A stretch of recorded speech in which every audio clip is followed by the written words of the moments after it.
Miss Burrell. You don't remember about the date, I put the date on. You do. Everybody ready? Yes, sir. You know I always flash them out.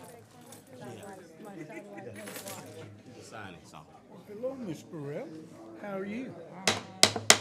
Good evening, everyone. Please stand for the invocation. Bow our heads.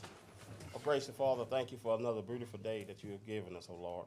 Lord, we ask you that you please give this body the wisdom and the knowledge to carry on the business of the parish, oh Lord. Oh Lord, bless everyone that's in here, oh Father. In Jesus' name, amen. Amen. Pledge allegiance to the flag of the United States of America and to the republic for which it stands, one nation, under God, indivisible, with liberty and justice for all.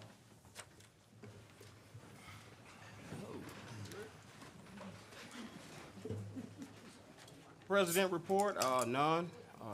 Any legal counsel report? None. Any call for additions and deletions to the administrative meeting? None. Guest and public comments, Ms. Betty Carter, are you present? Yes, ma'am.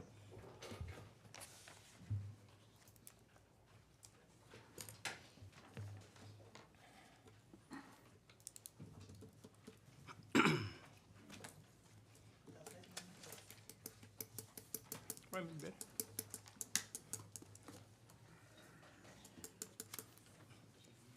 Good evening, Ms. Carter. Good evening. How y'all doing? All right. Okay. I'm here today again. Miss Carter, can you put that mic up to you? Is that better? Okay. I'm gonna wait till everybody get one, so you can see what I'm talking about.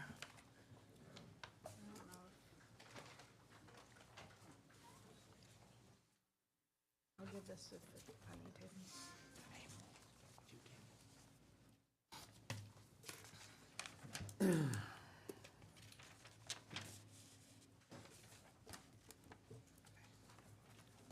Okay. I'm here again to talk about the cleanup and the sewer in Magnolia subdivision and some more things. I came before to talk about dilapidated properties, homes in our neighborhood.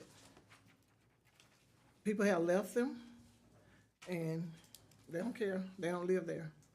What I just passed out was the addresses and the property of everybody that has property over there, the ones that's living there and the one that's just paying taxes.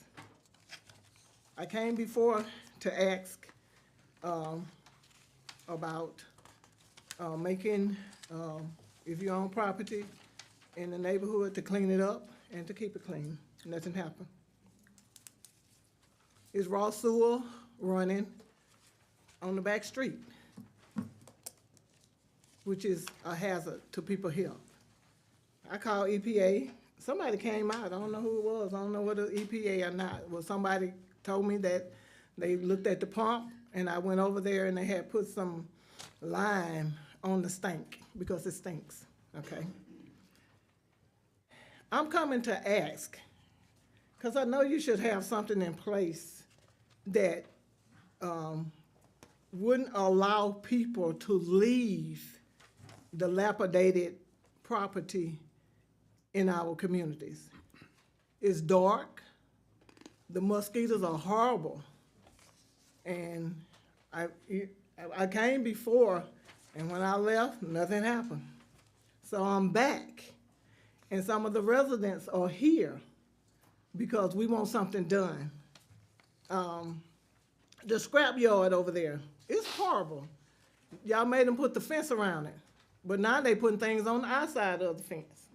I mean, why would you put a fence around it and then put things on the outside of the fence? That's going into the neighborhood. That's where we live. You know, I don't live there now, but that's where I grew up at. My mom's house is over there. My niece lives in my mom's house. The people that I grew up with are still there.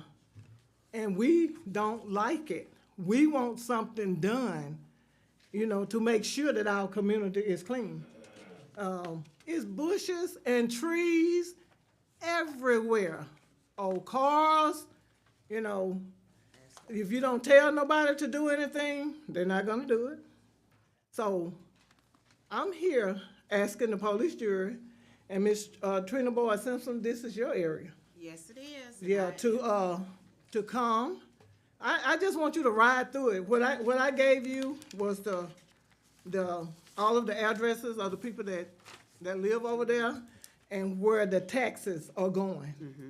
And I gave you a map of the property of all of the streets that's over there where, you know, I have worked with Brittany for a minute, maybe about a couple of years ago, and we may have got one person that cleaned up their property. That's it.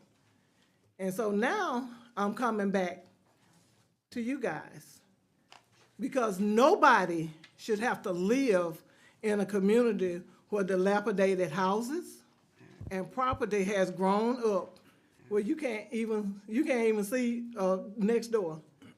That's horrible. Where a scrapyard is muddy, and I'm sure if mosquitoes are in a community like that, snakes, mosquitoes, rats, everything will go in the community. To do something about it. Magnolia don't have a mayor. They're not in the city limits, and they're not in South Mansfield. And yeah, I was shocked when I found that out. That is. So the only help we have is just you guys. sitting there. That's it. It's just sitting It's just there. sitting there. And so it didn't look like that when I lived there because people took care of their property. And I want to make sure that when you talk to these people about this property, it's not just a one-time clean. You got to keep it clean. Or you need to get rid of it. You need to do something. You know, we have sent letters. You get no response. And when you get no response, what do? We don't have a mayor. All we have is a police bureau. That you know, like I say, I've been working with Brittany for a minute to just send letters to people respond if they want to. And like I say, we had one person to respond to clean it up. And I got to respond and say, well, you know, I'm not in a hurry to do anything. It's his grandmother's property. I'm not in a hurry to do anything. But you don't live there. You live in Dallas. You don't live there. That's next door to somebody's house that have children and grandchildren. My grandchildren play over there. You got snakes. You got rats. You got everything. And on top of it, I mean, because there's so many bushes and things there, you got wild hogs running crazy over there because they got woods to be in. And it's not safe. It's dark. I mean, anything can happen over there. You got a church over there. They don't care. It's not, they don't live here.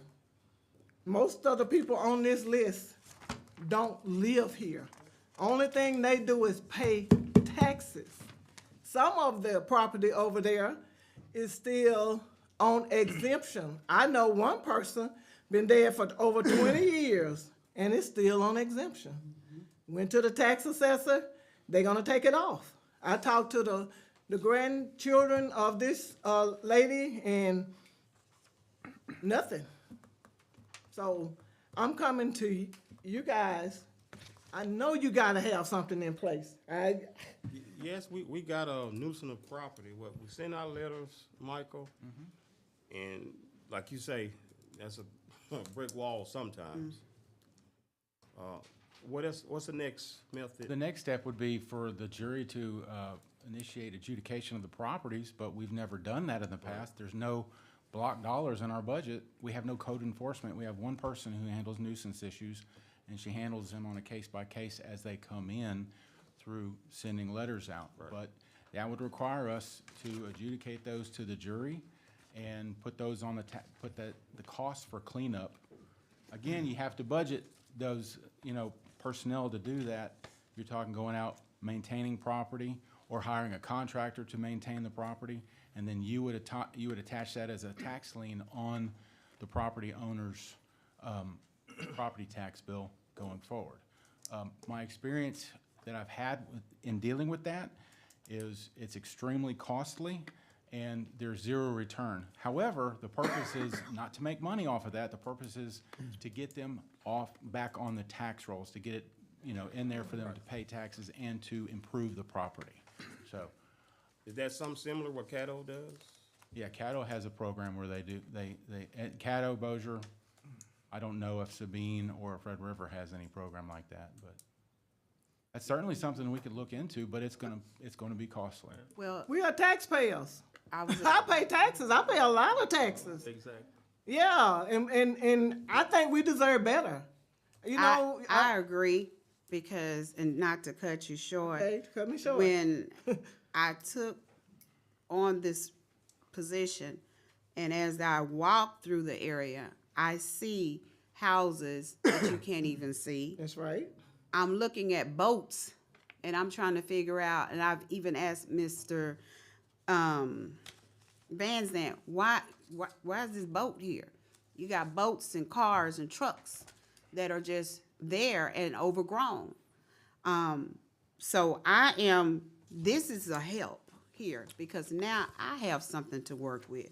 So all I want to be able to do is, Michael, make sure that whatever legal route we can go, because we need to get it cleaned up, removed. It's an eyesore. It should not look like to the that. community. It is a big eyesore, and Yeah. to also, I'm trying to work on. It is dark over there. It is. Because I've walked over there at night. I've driven over there at night. It's very dark. As far as the sewage, I've talked to Mr. Van Zandt in regards to that, trying to figure out what we can do, what kind of monies we need. Because as I was walking, that is not a stench that I want to smell either. So I'm telling you, I'm highly upset with the way it looks over there. I'm in the process of replacing outdated stop signs and no stop signs and street lights and street signs and no street signs that's outdated. So I thank you for this. This is where I can start. All I need to know is now what do we need to do legally? I know you're saying, Michael, it's a money thing, but we need to figure out where we're going to find it, whatever we need to do to get it cleaned up, because it is an area that has been overlooked. President. Yes, sir. I've talked about this several times, and this is one of the things I've harped on for many years that I've been here. Our nuisance ordinance has no bite. Did you sign? I mean, what we do, we send letters out 3 times, and after that third letter, then what? We start back over again? I do know that some of the things that we want to do has to be approved by the state. We got to get them on board. But I think I showed some films about, had Mr. Donald set me up some films to show some old dilapidated houses in an area on the east side they call the bottom. I mean, it was horrible.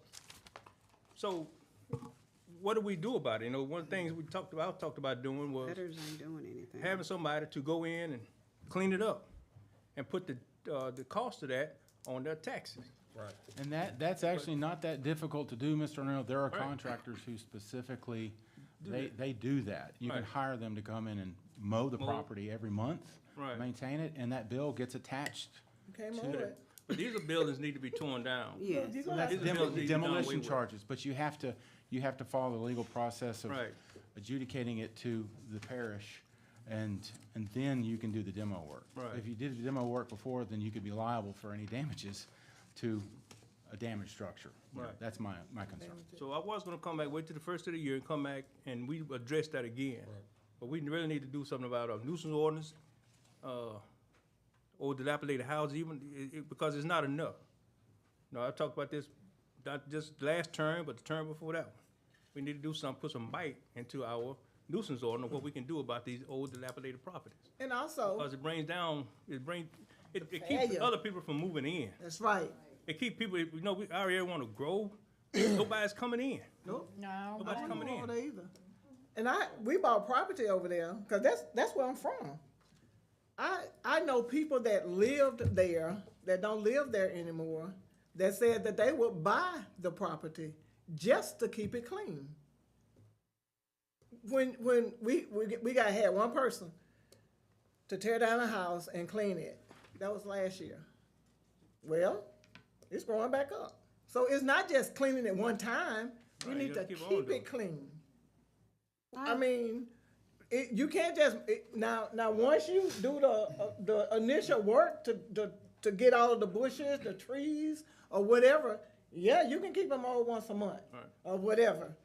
But right now, it's gonna take some hard work to make sure that, like the property where houses were, there are trees. I'm talking about trees. It's not small trees, because nothing has been done in so many years. It's horrible. And I know you can't tell me that you would want to live close to that. You can't tell me that. Nobody in here would want to live close to that, because it's a danger. It's a hazard. You know, and the people that owns it, I'm sure they don't live close to anything like that. Ms. Carter, I just want to say that he been trying to get this done for some years. And when I say about wasteful spending, we spent thousands of dollars for zoning. We had those high-tech attorneys coming down here. They presented us with a whole program, and what did we do? Nothing.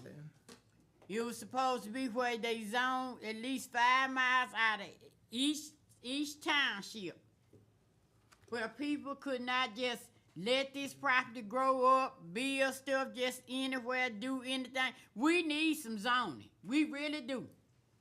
I have no problem with it, because I don't want anything next door to me. I have enough to deal with the truck traffic. I don't want the pig pen next door or the sewer running down the street. And I know exactly what they saying about the sewer, because I got terrible sewer problem on one of my properties. But we need to handle it. It's time to take care of business. It's time to take care of people.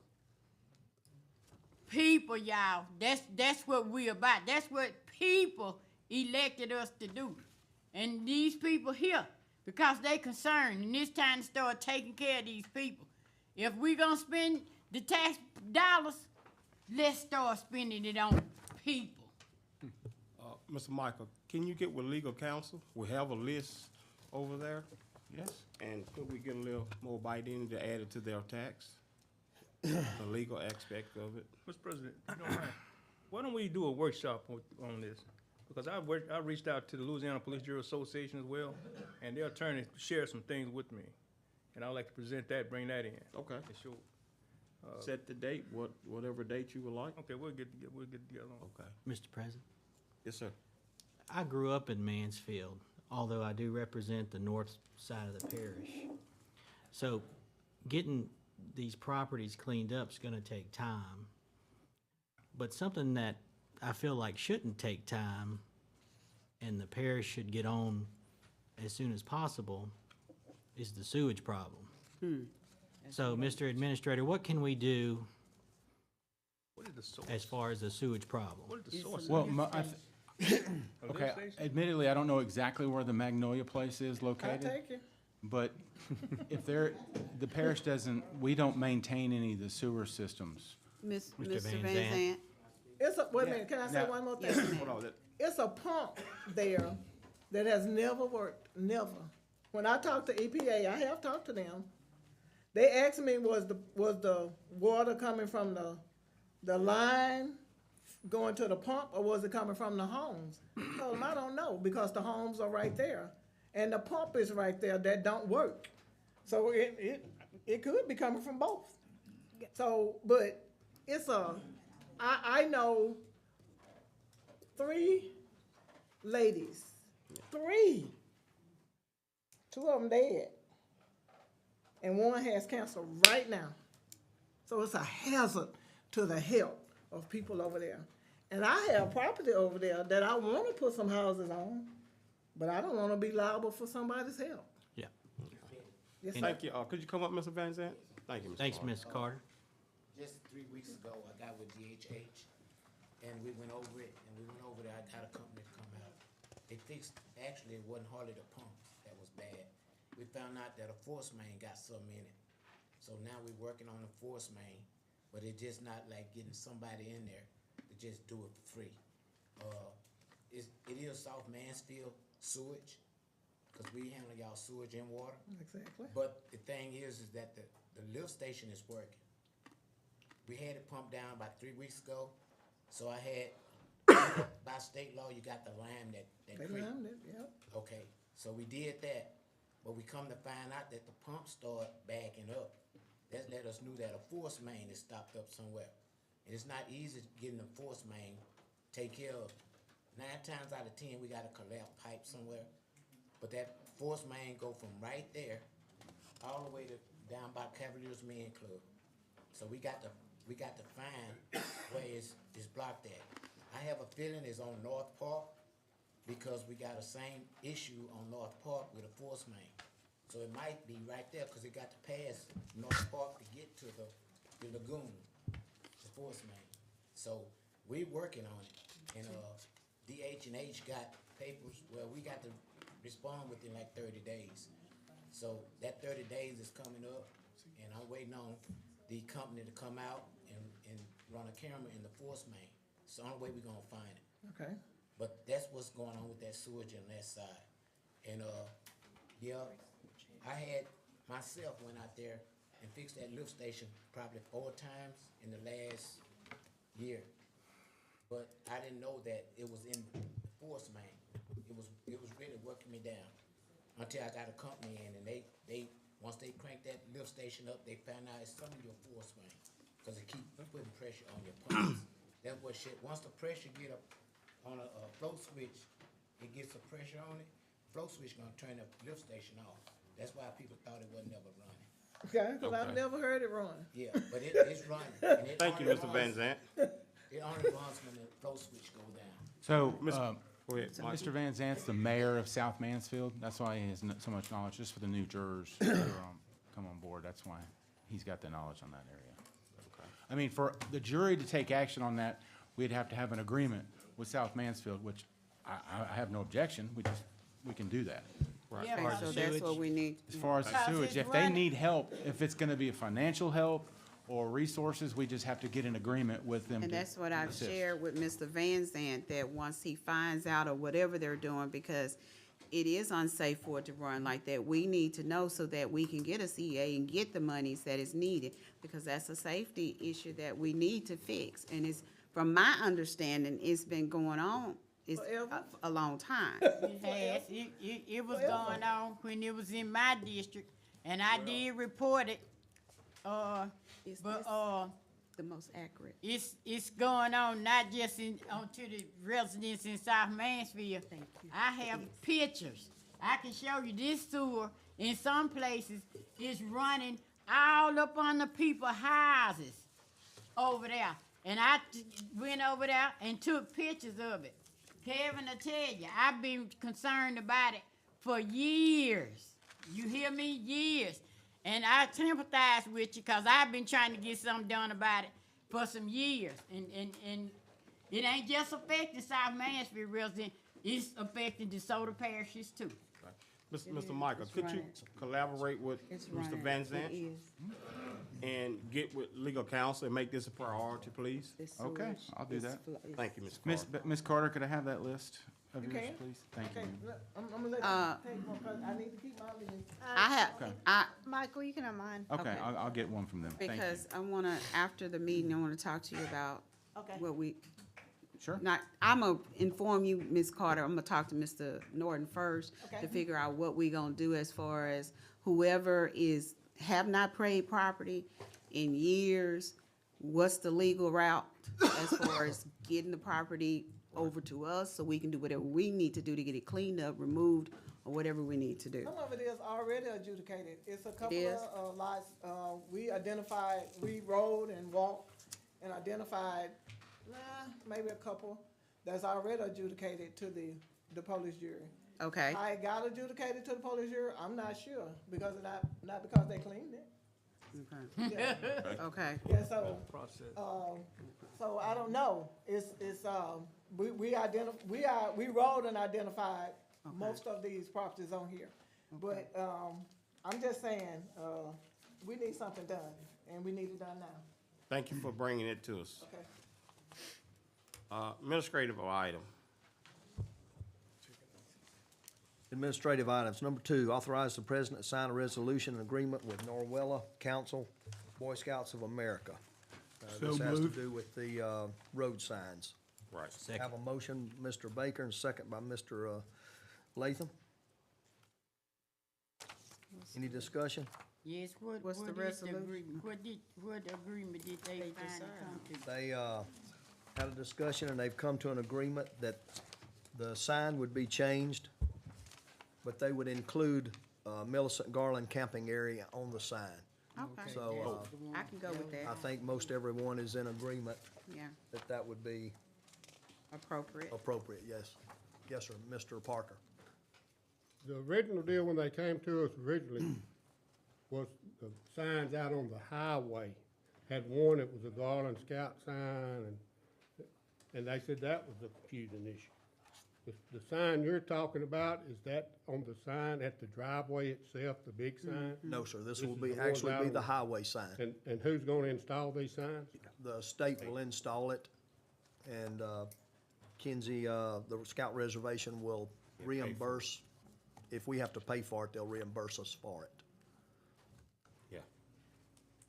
But it seems to be everyone's pretty much in agreement that it would state Kinsey Scout Reservation and also Millicent Garland camping area.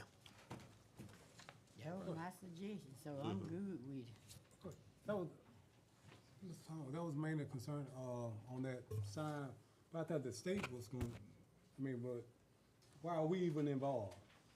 The only reason we're involved is the state just refuses to change it unless we agree to it. Right. Okay, Yep, that's what they said. they kicked Did it you back wanna to speak The us. only reason we're even involved in They it. kicked it back. So far, everything he said is correct. I don't want to take any more time, but I'd be happy to answer questions. He's right. The state requires the parish where the sign is situated to agree to the sign change, and we've agreed to pay anything that DeSoto Parish expends to fix it. The Norwella Council, the Boy Scouts and Norwella Council is going to reimburse the parish, and I've sent a reimbursement agreement to Ms. McKay, and if she wants anything we need to do to assure y'all will reimburse you, we'll do it. They'll give the Boy Scout honor. My last thing, the 2 signs. So are we concerned about the signs that said, because I passed by the other day, Garland Scout, is that gonna be changed or just the sign like Mr. Park said by the road? I think It'll They be was talking about the it'll be GPS, the issue green, with the GPS. It's gonna be those green it'll be the signs. green highway sign. It'll be the green highway sign. That's correct. All right. Anything on their property, we have no say in. I mean, they can put whoever they want in there. There's a name I on just want to anything, but say that's the thing I asked y'all to kind of agree on. That's exactly right. And I appreciate it, and I'm for it. You got my vote. Glenn. That work. Yeah, we're all good with all I'm that. glad y'all come to that compromise. Yes. Yep. Thank you. You're, I read the information that'll be on the signs. Okay. okay, From my standpoint, that keeps Ms. Garland's name out front on the Okay. sign. All Okay. right. That's what I'm talking about. There's some talk in here of a plaque that's on the inside of the property. And I think it would be nice if at some point in that plaque, it could be shown that she donated that property Yeah. okay. and received nothing to the town. This is really good, and I really appreciate it, Mr. Rizzo. Sure. all right. Any more discussion? No. Yes? Oh, Thank you. good. All right. Vote.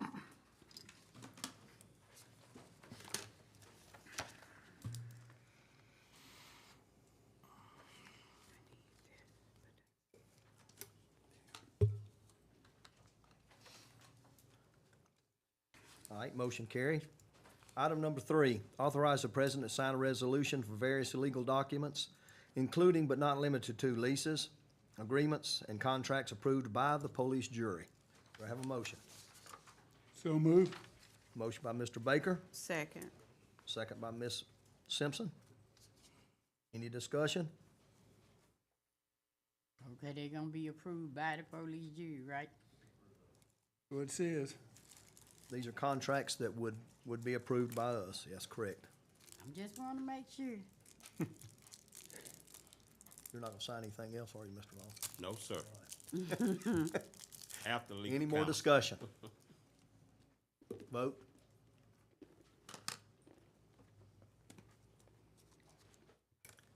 All right, motion carries. Item number 4, authorize the administrator to sign a letter of support for the Desiree in participation of a pilot program. So moved. Second, I have a motion. Mr. Baker again, and second. second by No, Mr. Ross. Mr. Ernell made that. Mr. Ernell. You know I don't sound like Baker.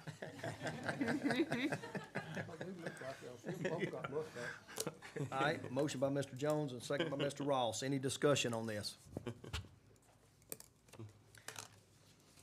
This pilot program was voted on about 3 or 4 months ago. It was not actually the pilot program, it was the ITEP, right? Right. And the, Well, the original ask they came to was over a year ago was the pilot, excuse me, the ITAP program. Then they came back under the pilot program, and the ask was too much for the jury at that time. This is a compromise with them. They're asking for less on that. And they're here to speak on this tonight, if y'all would like to talk to them. I'd like to hear. Would you come up, please? all right, Good evening. Good evening. I'm William Bradford with Blanchard Walker, Quinn and Roberts. We represent D. Shaw Renewable Investments. We had an opportunity to visit a few months ago on the initial discussion about the pilot. I also have with me James Condrick, who is a representative of the company, Desiree.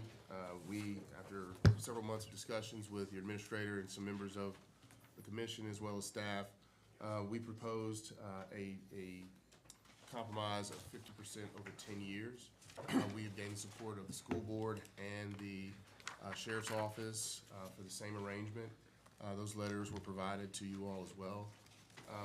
And so what we're here for today is kind of the final bow on it, which would allow us to move forward. This would be a pilot arrangement as described for 10 years, which would net, even after the pilot, over $107 million in tax revenue, ad valorem tax revenue for the community, as well as about $7 million in sales tax revenue for the community over the life of this pilot. After which time the pilot expires, the project has an estimated useful life of about 35 years. You will remain for the balance of the 25 years at full ad valorem tax payments by the company. And so we're hopeful that today you'll support us and we will be able to move this project forward. The pilot arrangement would be with the Northwest Louisiana Economic Trust Foundation, Northwest Finance Authority, and all administrative costs would be paid by Desiree in moving that forward. Good to see you again. Any this questions? pilot program, we have to agree to the same terms that the school board and the sheriff agreed to? As a matter of law, no, but ultimately, as a pricing standard for us, it becomes a very difficult administrative process to manage basically multiple pilots. What we'd like to see is one pilot through the authority and allows us to make one payment to the taxing collector for the parent. My concern, Yes, Mr. my concern was, remember we talked last time about it not being equal for everybody. You know, we would be over or disperse how much the other parties would get. Is that correct? Yeah, so I think the last time we talked, a lot of the numbers that we had discussed were all based on, just for proxy, the millage rates that currently exist in the parish. Now, and you may be able to answer this better than I, but I believe the police jury has jurisdiction over the funds via the finance authority and how this is set up.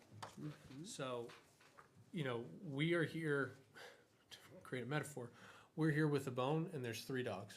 And the division of that bone is up for discussion, I think, right? And so we want to help facilitate that. We want to make sure that politically all parties are treated as, you know, as equals, or if there's, you know, certain funds that need to be allocated one way or another, you know, we're happy to have those discussions. I think at this point, or this juncture that we're talking about tonight, we're looking at, is this body willing to continue to have those discussions in a more material manner, in a more black and white on a manner? And to further elaborate, please be reminded that we're talking about 2 pots here. The 50% ad valorem tax abatement is on what is levied by the parish right now, the police jury. That would be what the school board collects, what the sheriff collects in pro rata form. Then there was also a discussion about a community investment fund. That is the amount that we've settled on, or proposed at, what was it, You know, is that, we moved it up, it's about $800,000. $800,000 of community investment. That will be decided. But this step actually is for the engagement related to the ad valorem. So we know that pile of money is there, that $800,000 for community investment is there. We still will have further discussions on how it's divided, but that, as far as a proposal, is part and parcel of the same discussion. But this today is for the pilot, which is fixed at the 50% that you would normally collect. So your ad valorem rate, it's all ratios. I guess my See, concern, go ahead. I'm just saying, I guess my concern is the sheriff department and school board, they collect a lot of tax, and they get to keep theirs. We don't get to, you know, we have to slow us away. And so I'm trying to see how would it benefit, actually, you know, benefit the parish. Because we're bringing in money. I mean, like, I know we're collecting taxes, but like I say, but to help the parish itself, stay here with the parish. Sure, you make that decision. I mean, this is, the parish police jury as an operation makes the decision on how, based on the laws, the ordinances, how those taxes are dispersed. We don't control that. But ultimately, you're generating with this pilot arrangement an opportunity to move a project forward that ultimately generates over $107 million in new funds that aren't here. So, That are not you here. know, I understand the concern about how it's disseminated. That's a policy discussion amongst you. But what we are saying is that you will see a boon of new money, even with the pilot arrangement. And what that pilot does from an economic standpoint is it moves this project off center and allows the development to begin, so that you can begin collecting new sales taxes and new ad valorem taxes that you're not currently collecting. Get it. I'm just trying to get an understanding now. Yes, No, sir. no, appreciate you. Absolutely. Yeah, it's $107 million over the 30 years, Yes, sir. over a 30-year period. Yes, sir. And I know these programs are normally put into place to attract industry into the parish, but normally it's for industry that's bringing jobs into the parish. And this is not bringing any jobs into the parish. Well, that was part of the consideration, Mr. Holmes, Drew Holmes, is that we do understand that there's a low job turn on this. However, the capital investment is so significant, it makes a major impact on your bottom line for sales taxes, as well as the ad valorem tax value of it. Because it is a $400 million plus project, it has a major economic impact, regardless of the fact that it does not create a lot of long-term permanent jobs. It does create construction jobs, and there are also tertiary and contractual arrangements that will extrapolate from this. And so I'll let James speak more to that, but ultimately, you do, as a parish, see a major economic impact for this. And we need to, because that way, if we start bringing in more revenue, like sales tax from this project, then we won't have to worry the hell out of our citizens by passing a tax for every little thing. That's how I feel about it. And that's one of the reasons we believe that ITAP did not work here, and it was not a good fit for this community. And that's why a pilot allowed us to come and have a very organic and open discussion about what's a number that, you know, we had very robust discussions with the police jury administrator, with the staff, with the sheriff, with the school board, about what's a number that those taxing agencies could stomach and we could really have a meaningful impact on the economics of the project and moving forward. And so that's where we presented the 50%. We're splitting the baby half and half and saying that's significant enough for us to move the project forward. So that's what y'all came up with. That was your idea, the 50-50. No, that was the police jury's idea. This is the first I've heard of it, so how did I come up with this idea? There How was a did we pre- come up with this There was a idea? previous juror who was here, I'm forgetting the gentleman's name, who had said, well, we know that you guys are proposing 65%, a 65% tax abatement. And he said, well, every agreement I've come to is 50-50. Yeah. And that was the Aspen Police Jury, and we worked those numbers in order to come to that level. But I want to address the point that you made about jobs, because I know that that's important to y'all. And you're absolutely right, this doesn't produce a tremendous amount of permanent jobs. Between probably 2 and 10 jobs permanently, and between 200 and 300 jobs temporarily for construction. And the construction time Is is? about 2 years. Yeah. So, that's very true. I will say this. On the other end of the spectrum, right, because right now what we're proposing is mailbox money for the parish, right? There's no additional impediment or impact on your infrastructure, your schools, your housing, anything else by way of additional people coming in, right? Say we were a factory that was being proposed or an Amazon fulfillment center, and there are 2,000 new employees that are coming in. Well, that proposes a completely different set of problems. Now, we understand that there is a lot of benefit that comes with that as well, but it's just a completely different set of problems. All that being said is, the part of the genesis of this project was to replace the Dole Hills Lignite facility, right? The Dole Hills power plant that left an $8 million gap per year in your funding. And what we're doing is we have worked with CLECO, not SWEPCO, to be clear, and we're working on that, and I'm happy to get into that conversation as well, is we're working with CLECO's portion of that replacement to try and re-fulfill that $8 million a year funding gap. So based on the numbers that we're throwing out, if you want to amortize it over the 30 years, let's call that ballpark $3,300,000 a year, right? So we're trying to come up and fill that $8 million gap, and we've got less than 50% of the rights to the capacity that was now put offline by SWEPCO and CLECO collectively. Now, down the line, I can tell you that we're evaluating trying to also replace the SWEPCO capacity that was turned off, right, to generate further tax dollars for the community, to continue to not put burden on your infrastructure, to try and additionally help lower your electricity costs, and to provide more reliability to the grid. So, we're trying to be a sustained partner here, and I think, just to get back to the economics and the math of things, part of the reason that we're asking for this is because operationally, the operational expenses for these projects can be fairly variable. They can be volatile. And given where rates are going, and much like owning a house, when you take on debt to build one of these projects, because trying to put together an infrastructure project using all equity is near impossible, using this amount of debt, what you're doing in the first 10 years is paying off a tremendous amount of interest, like we all know when we pay our mortgage. I mean, I'm paying out the nose for my interest on my mortgage right now.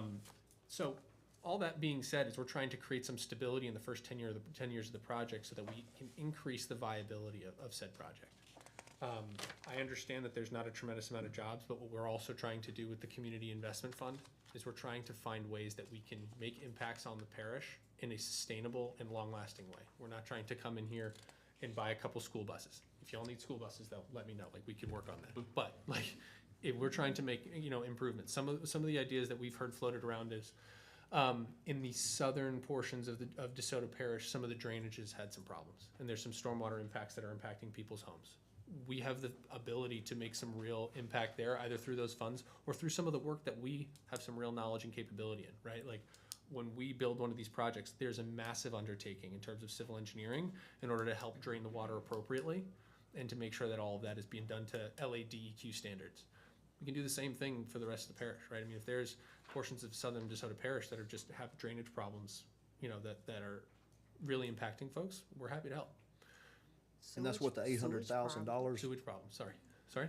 And that's what you're talking about for the $800,000? That's one idea. We also floated around for a while. The idea was to restructure the payments such that we would help fund a new jail. And we spoke to the sheriff about that, and that was just another idea, right? And all of this was in an effort to get to the juncture that we're at tonight, which is, if we want to continue to have these conversations, and if you're willing to move forward with a letter of no objection, then we can have some real pen to paper conversations between the two parties, between all the parties involved, and we can come up with some real concrete ideas. And, you know, we just want to come up with some ideas generally as how we can help the community. So if we approve the letter of no objection, then these terms here are not written in stone. They could be negotiated. Well, I think that the commercial terms to this point, that is kind of, let's call the letter of no objection a letter of intent, so to speak, right? By way of the fact that we have come to an agreement on commercial terms, and now we can get into the finer points and more granular discussions. So what terms could be negotiated? Well, I mean, part of the things that we're talking about is the dissemination of funds, right? To Juror Fuller's point, which is how are these funds going to be distributed? Is this going to be, let's say, just talking at a high level between police, jury, school board, and sheriff, is this, you know, a third, and a third? Or is this gonna be 75% for you all and 25% for the other two? And that's some ways that we can kind of, you know, pull the levers in structuring the agreement. Okay, let me ask you this, cause you kinda lost and you won them. Okay, if we do this in 3 different parts, right? You just mentioned about the new jail. So, the sheriff can take his part and use it on the new jail, right? We don't have to. No, yeah, I mean, you can speak to this as well. I mean, the allocation of his funds is up to his discretion. And, I mean, by way of the way the pilot is written and the way it's structured to the Northwestern Louisiana Finance Authority, that may be the case in terms of his discretion over his funds. I mean, it's Sure, kind of so- the way that they run it So, logistically. again, we're talking about two pots of money here. We're talking about your ad valorem tax collections, which by the terms and what we're asking for today is for the jury to approve a letter of no objection to a 50% pilot on the ad valorem rate.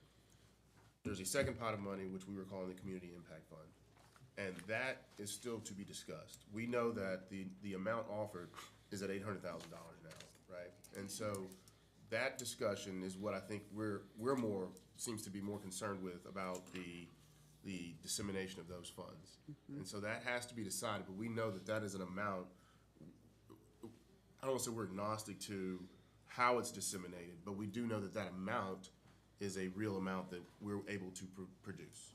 And so I think what James is relaying is that today, what's the point of discussion more importantly for us today is the commercial terms, is that from a financing standpoint, we can begin development and further construction, knowing that our obligation for the first 10 years is going to be 50% ad valorem payments to the parish, the school board, and the sheriff's office. We have the parish, the school board, and the sheriff's office's commitment to those terms.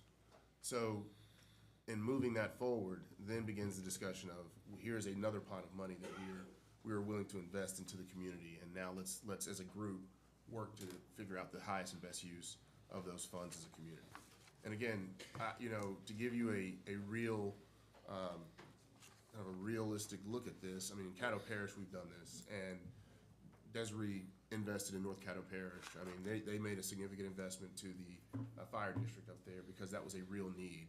And so, you know, again, it was the conversation about, and it was a much more aggressive and stronger pilot than what's being proposed here today. This is much more in line with what this community is asking in return from Desiree, and I think that, again, when you look at the financial impact of found money, I mean, this is what this is, it's significant to this community. And so even with the terms of the pilot, again, you're talking about a 50% abatement, but over 10 years on a 35-year project or more.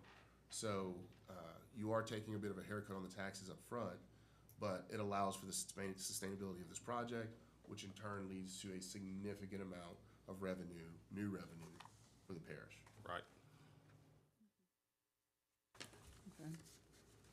Any more questions? Commitment on the timeline of how long we have to produce. Call for a vote, please. Thank you. Thank you.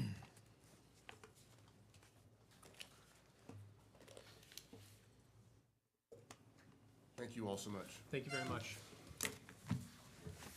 Thank you.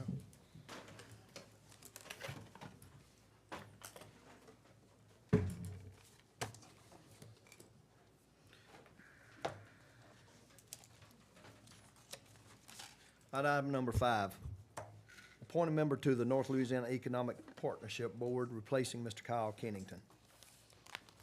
I'd like to make a motion of appointment, Mr. Nick Raines. I want to nominate somebody too. I wanted to nominate Ornell Jones, and I wanted to nominate him because he always been involved in economic development. He goes to Washington DC and bring us all kind of good information. He knowledgeable in that field. So when I saw that, he the first man came to my mind. I think he'll be a good person on that board because he have knowledge. All right, we have two nominees. Anybody else? I thought he was already on it.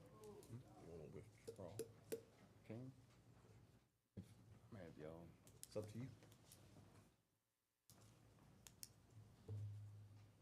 Well, as of now, Mr. Nick said he'll withdraw.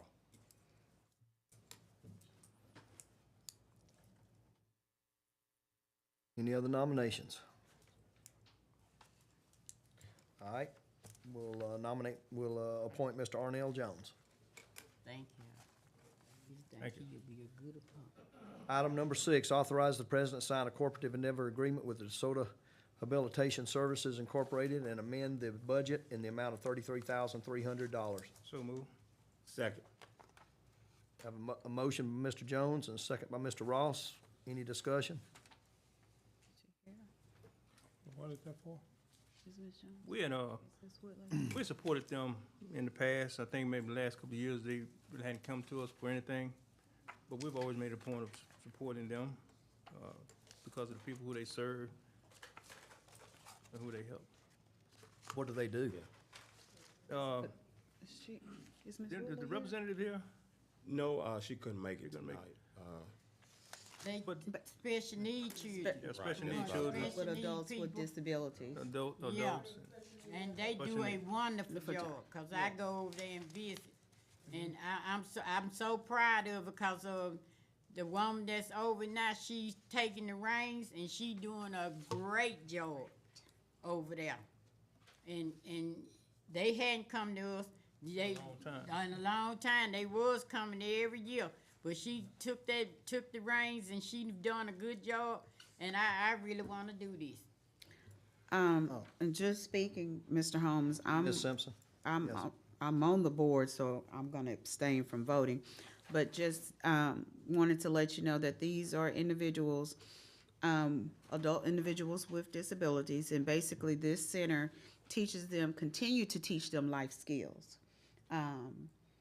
And basically, it's nonprofit, so they're not charging any funds or any monies. They're just needing some additional help in order to keep the facility running for the students that they have. Okay. And they presented us with a line item of things They they did.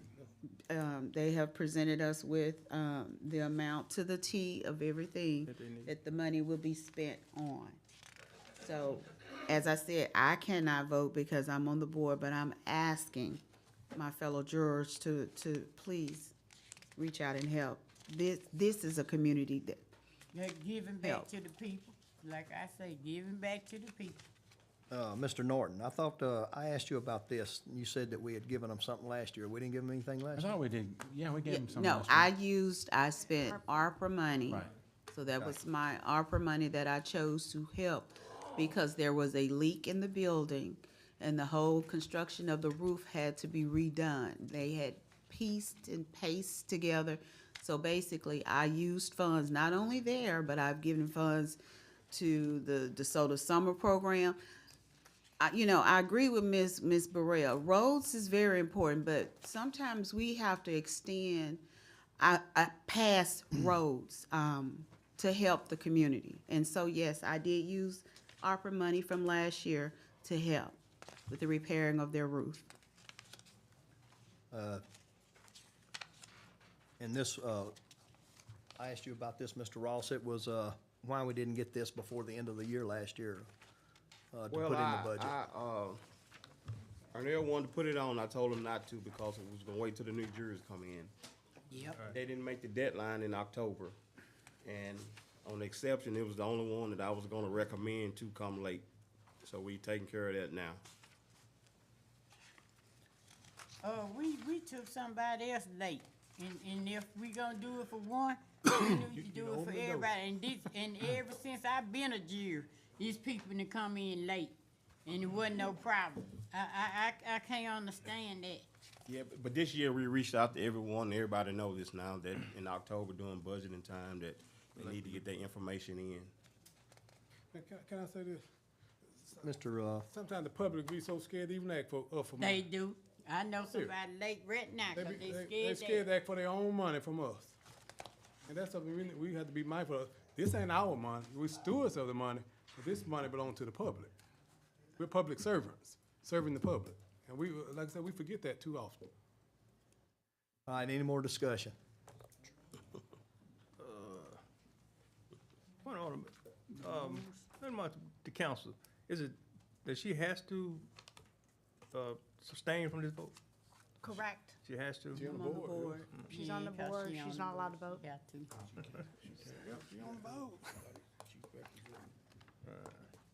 All right, any more discussion? I ain't never seen nobody that Vote. want to help people.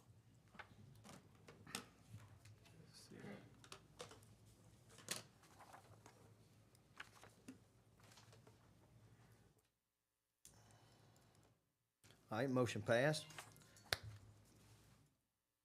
Item number 7, authorize the president to sign a cooperative endeavor agreement with the crew of Aquarius for $3,500. And this was approved in the budget. They did bring theirs in time from last year. Do I hear a motion? So move. Moved by Mr. Bubba Clark, Second. second by Ms. Boyd Simpson. Any discussion?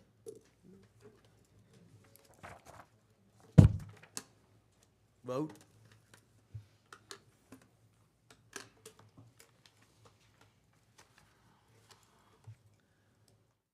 Motion carried. Item number 8, authorize the president to discuss with the state legislature to sponsor term limits for the DeSoto Parish Police Jury. Do I have a motion? Motion. Have a motion? A second? Mr. Cranes?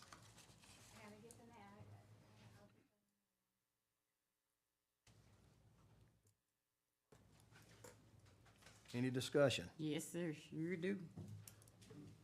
Oh, this what I wanna know. Why are we gonna authorize this president to discuss with the state legislature about our business? Now, this came before this jury, and the jury voted it down.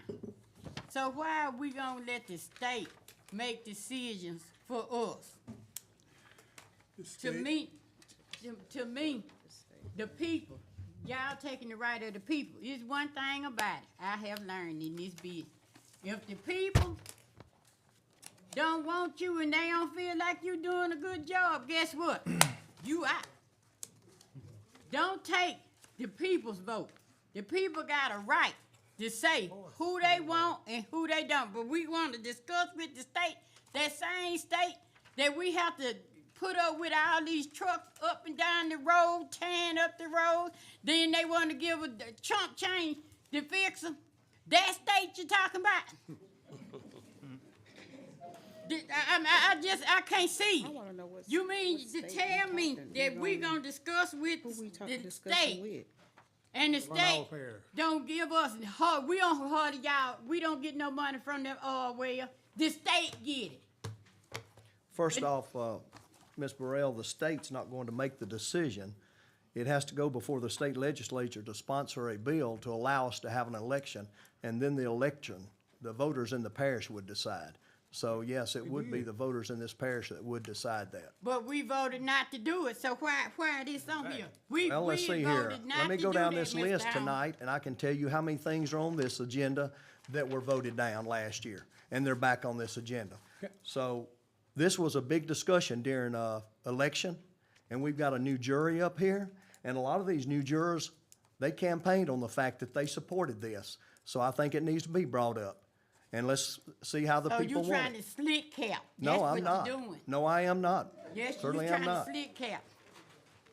Like I said, we can I go down submit. this agenda tonight, and we can look at how many things have been voted down, and they're back on the agenda again. So, I don't care, Mr. Howard, what you say. well, I We know. voted this down. and That's right. It this was the voted wrong- down, this the and it's wrong been way. more than 90 days, and it's brought back up again. Now, you brought back in a point of whole order. totally different manner than what we voted No, on. Point of same order. manner. Point of order. Ms. Trina? Yes, Ms. Trina? Okay, so this is authorizing for our president, you, to discuss. If it passes. If it passes, to have a discussion with our state legislature. Okay. Actually, it should be, If you'll remember that there was a discussion, this issue was on the police jury agenda a few months ago, but according to state law, the legislature has to authorize the police jury to present term limits to the voters. So that's a policy decision for you all. I'm not trying to direct you one way or the other. But you're not legally allowed to do it until the state legislature authorizes you to present that. So if that is something the police jury wants to pursue, it has to go through the state first. If you don't want to pursue it, then, as a jury, you can vote it down. But you don't have the legal authority to put term limits on the ballot yourself. It has to go through the state legislature. So if you want to consider presenting those to the voters, then you have to go through the state to get the authority to do that, and if you don't, then you don't seek that authority. Mr. Chair. yes. So can it be an As amendment? Mr. Burrell said, this just came up once before. And if this last election didn't prove anything, is what I've always been stated.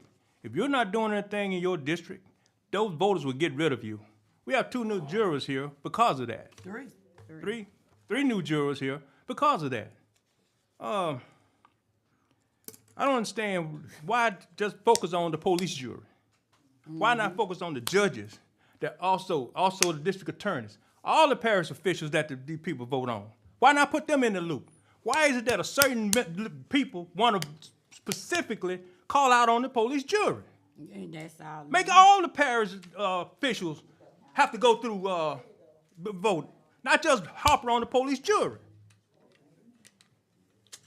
Excuse me, because I'm real passionate about this, and I heard it during campaigning. I heard it again now, before campaigning. Make all the parish election go through. Well, if we could handle that, we probably would. Yeah. Mr. Latham? Do we know what the term limits are, or are we just getting permission to pursue? Getting permission to pursue. No, we would have to decide that. Yeah, they can't sue to do one thing, here they come with something else. Any more discussion?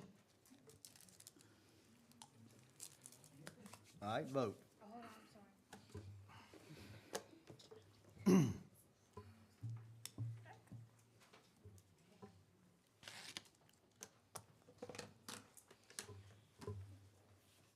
I think you guys are gonna do a good job.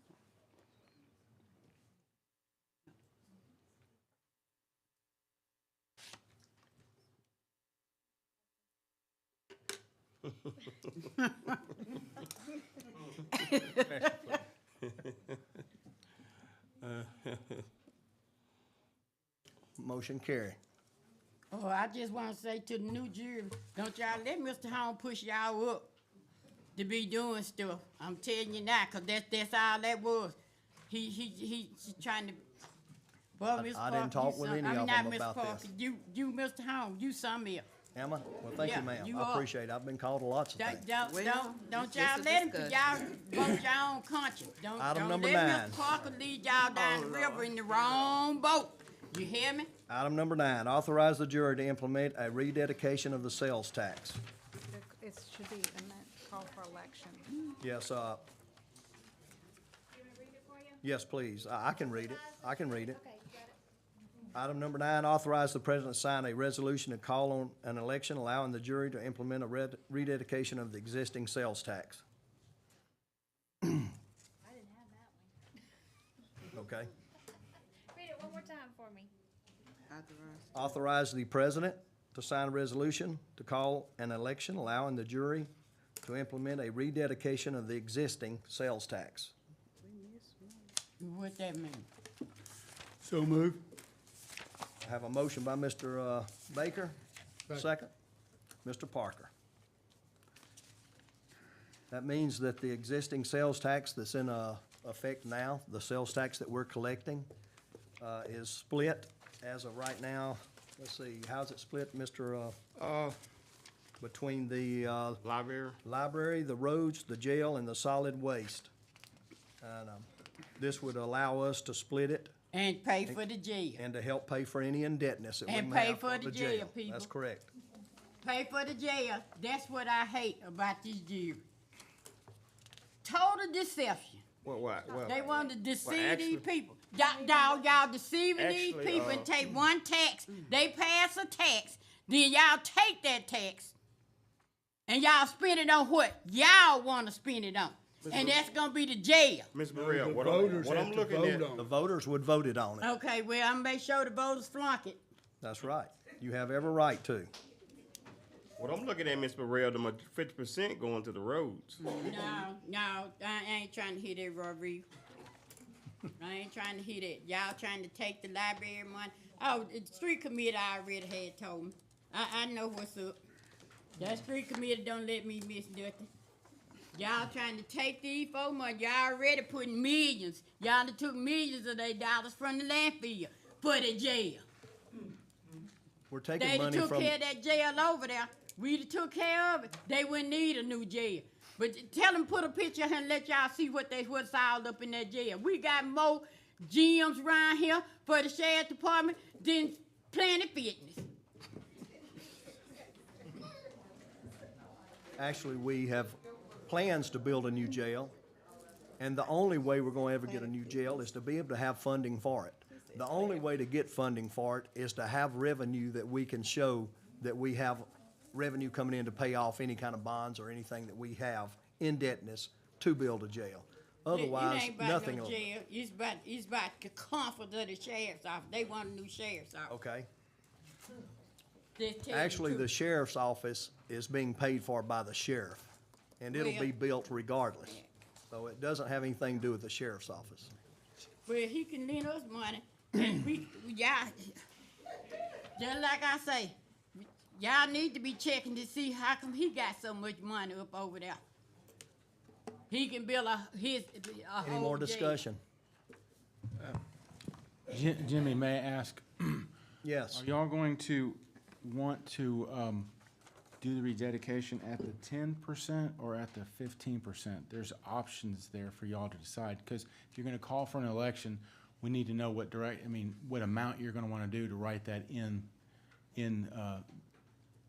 what's gonna be called, to explain to the taxpayers.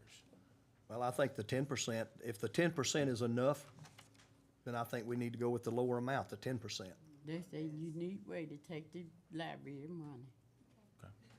And spend it on jail. Ain't nobody no fool.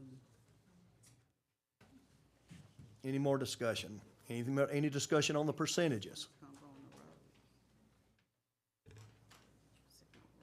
All right, vote everyone.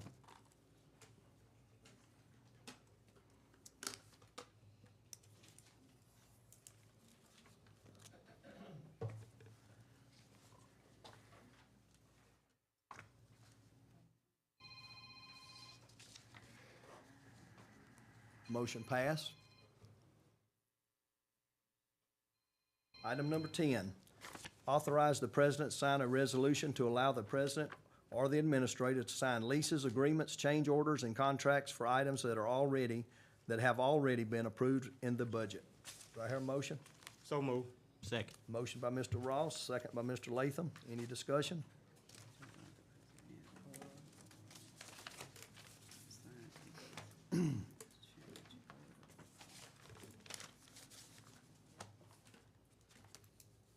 Vote.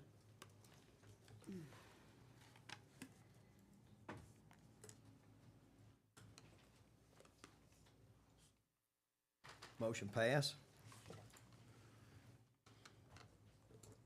Item number 11, authorize the president sign the intergovernmental agreement between DeSoto Parish and Red River Parish concerning the replacement of the Westdale Plantation Bridge.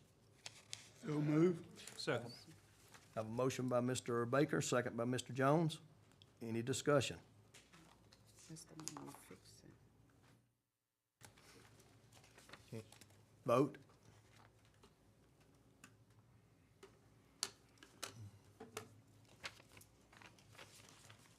Motion pass. Item number 12, authorize the president to sign a cooperative endeavor agreement with the DeSoto Athletics Little League for improvements at the Grand Cane Ballpark and amend the budget in the amount of $135,000. Have a motion? So moved. Second for discussion. Second. Have a motion and a second. Any discussion? Yes, sir, sure is. Yes, ma'am. Ms. That's in Burrell. my district. Now, I wanna know, first of all, what DeSoto Athletics gonna do with $135,000 up there? Now, when I first started questioning, I've been questioning this about these people being allowed to be over these facilities, our facilities, the taxpayers' facilities. Now, we have to wait, the taxpayers gonna have to wait until these people use these facilities. The only way they can get it, and the only way they able to get it now is because I started asking to use the ballpark. Because it was the tax, and by the way, y'all can use the ballpark, but they saying you got to get application. Now, you came up with an application after I started using the ballpark. There didn't used to be no application. Now it's an application. Okay. Now, we came back with the 4-H building, and we voted that if you're a citizen of DeSoto Parish, you shouldn't have to pay to use your own facility. That's just like saying, all right, y'all gonna buy this Cadillac, but we gonna drive it. But then when you look at the application, y'all want the citizens of DeSoto Parish to give y'all $250 to come out to help pay utility bills and etc. We already paid the utility bills. The citizens, I'm like, Mr. Fuller, y'all forget who facilities these are. If these people want to use that, then y'all want to lock them out of it. I think they buildings that they pay for. I'm sorry, y'all. I'm just a people person. I'm for the people. I was elected for the people, by the people. And I'm gonna fight for the people. And y'all, I know y'all get tired by my mouth, but Ms. Burrell gonna fight for the people. Okay. Mr. Latham. I sat on that board for probably 3 or 4 years, and there ain't nothing in this parish more for the people than that ballpark. There's all different types of people that go to that ballpark and play ball. And if they can't afford to play ball, there's an account set up for people that can't play, that gets their tuition paid to play ball. So this ballpark is for the people, and it's by the people. Because everybody that works at that ballpark volunteers, okay? And I see the president of DeSoto Athletics here today, and I'd love for him to come up and speak and tell us what the ballpark needs, and the vice president. If I may, I got one question on why he's coming up. Yeah, go ahead. What about equipment and stuff? I mean, if the kids. Yeah, they have equipment there. It was bought probably 6 to 7 years ago. I mean, uniforms that the kids can't afford. Well, I'll let them speak more about it. They have sponsors. They use local businesses to buy signs, to donate money. The local business, you send money to provide uniforms for the kids. But a lot of teams don't want the $20 uniform. They want to have the nice uniform and look good and play, because that's part about playing ball. You want to look good, even if you might not play good, you know. But there are funds there for underprivileged children to play, and they do not discriminate. I witnessed that firsthand. So if you guys want to tell us what the ballpark needs, we're glad to listen. Yeah, we actually sent y'all. I think they sent us a, Yeah, there's a list attached. And it's itemized based on the cost. Right. Okay, let me find my list.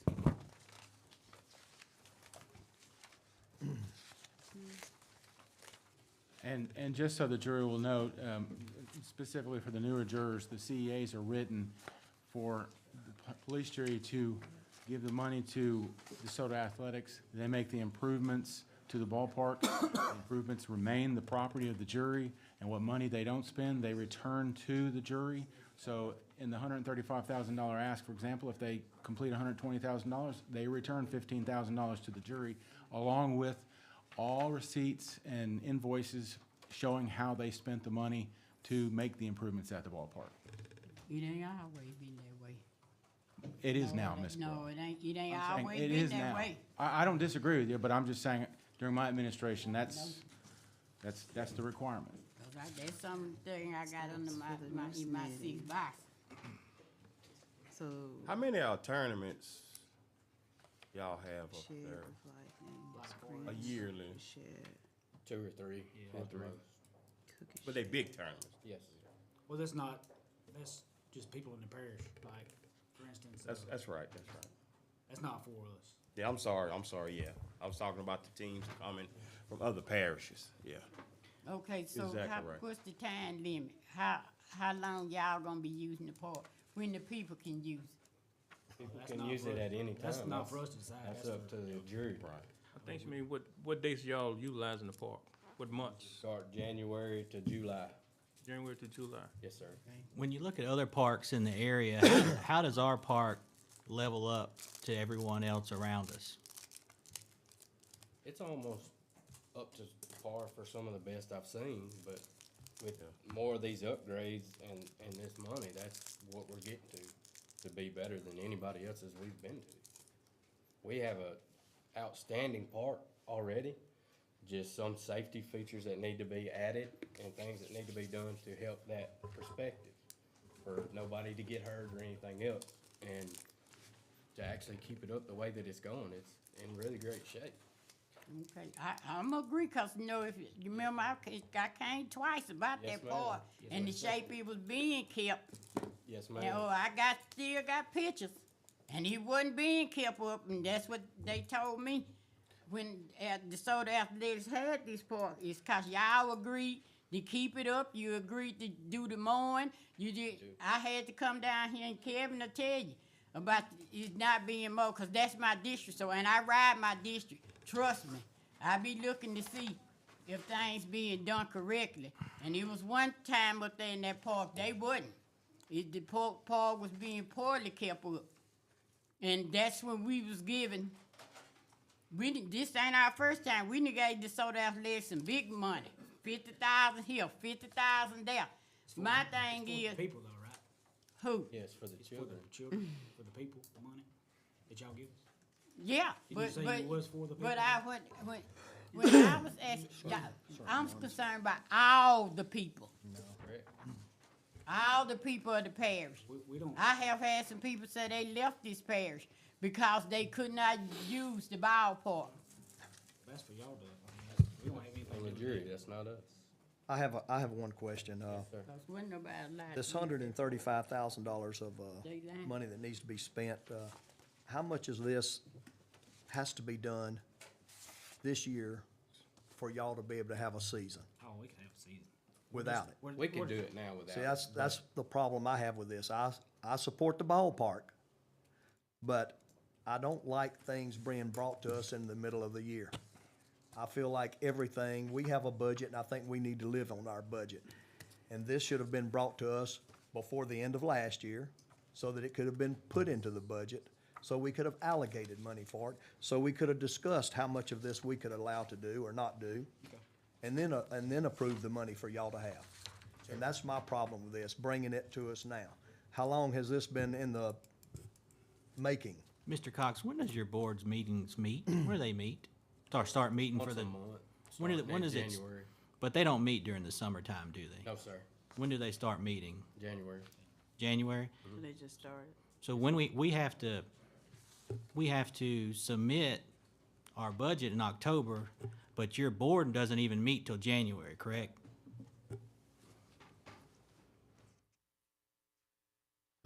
to meet a little often. Who often look like? And Mr. Holmes, to your point, I've discussed this with them, and they have committed to any improvements that they want to make, they're going to bring to us before the budget, so we can present that to the jury before the budget is adopted, because that is important. Well, I mean, I understand their board may not meet except during ball season, and ball season's January to July, but at the end of July, they know what kind of improvements they want to make, or not make, or what they need, or don't need. They don't think about it and say, hey, we need this now in January, you know, the first of the season. They knew by the end of the season last year what they needed or wanted to do for next year. So that's what I have a problem with. They was waiting on the new jury. Yeah, we was waiting on these new Did jurors. you? Huh? We was waiting on all these new jurors. Well, let's don't wait on new They were jurors. waiting on the new jury. Now, let's don't wait on new jurors. I have another question. This jury has to go on with business, whether we have new jurors or old jurors. On the lighting issue, all your lights working? Or On some the out? fields, yes. Some out?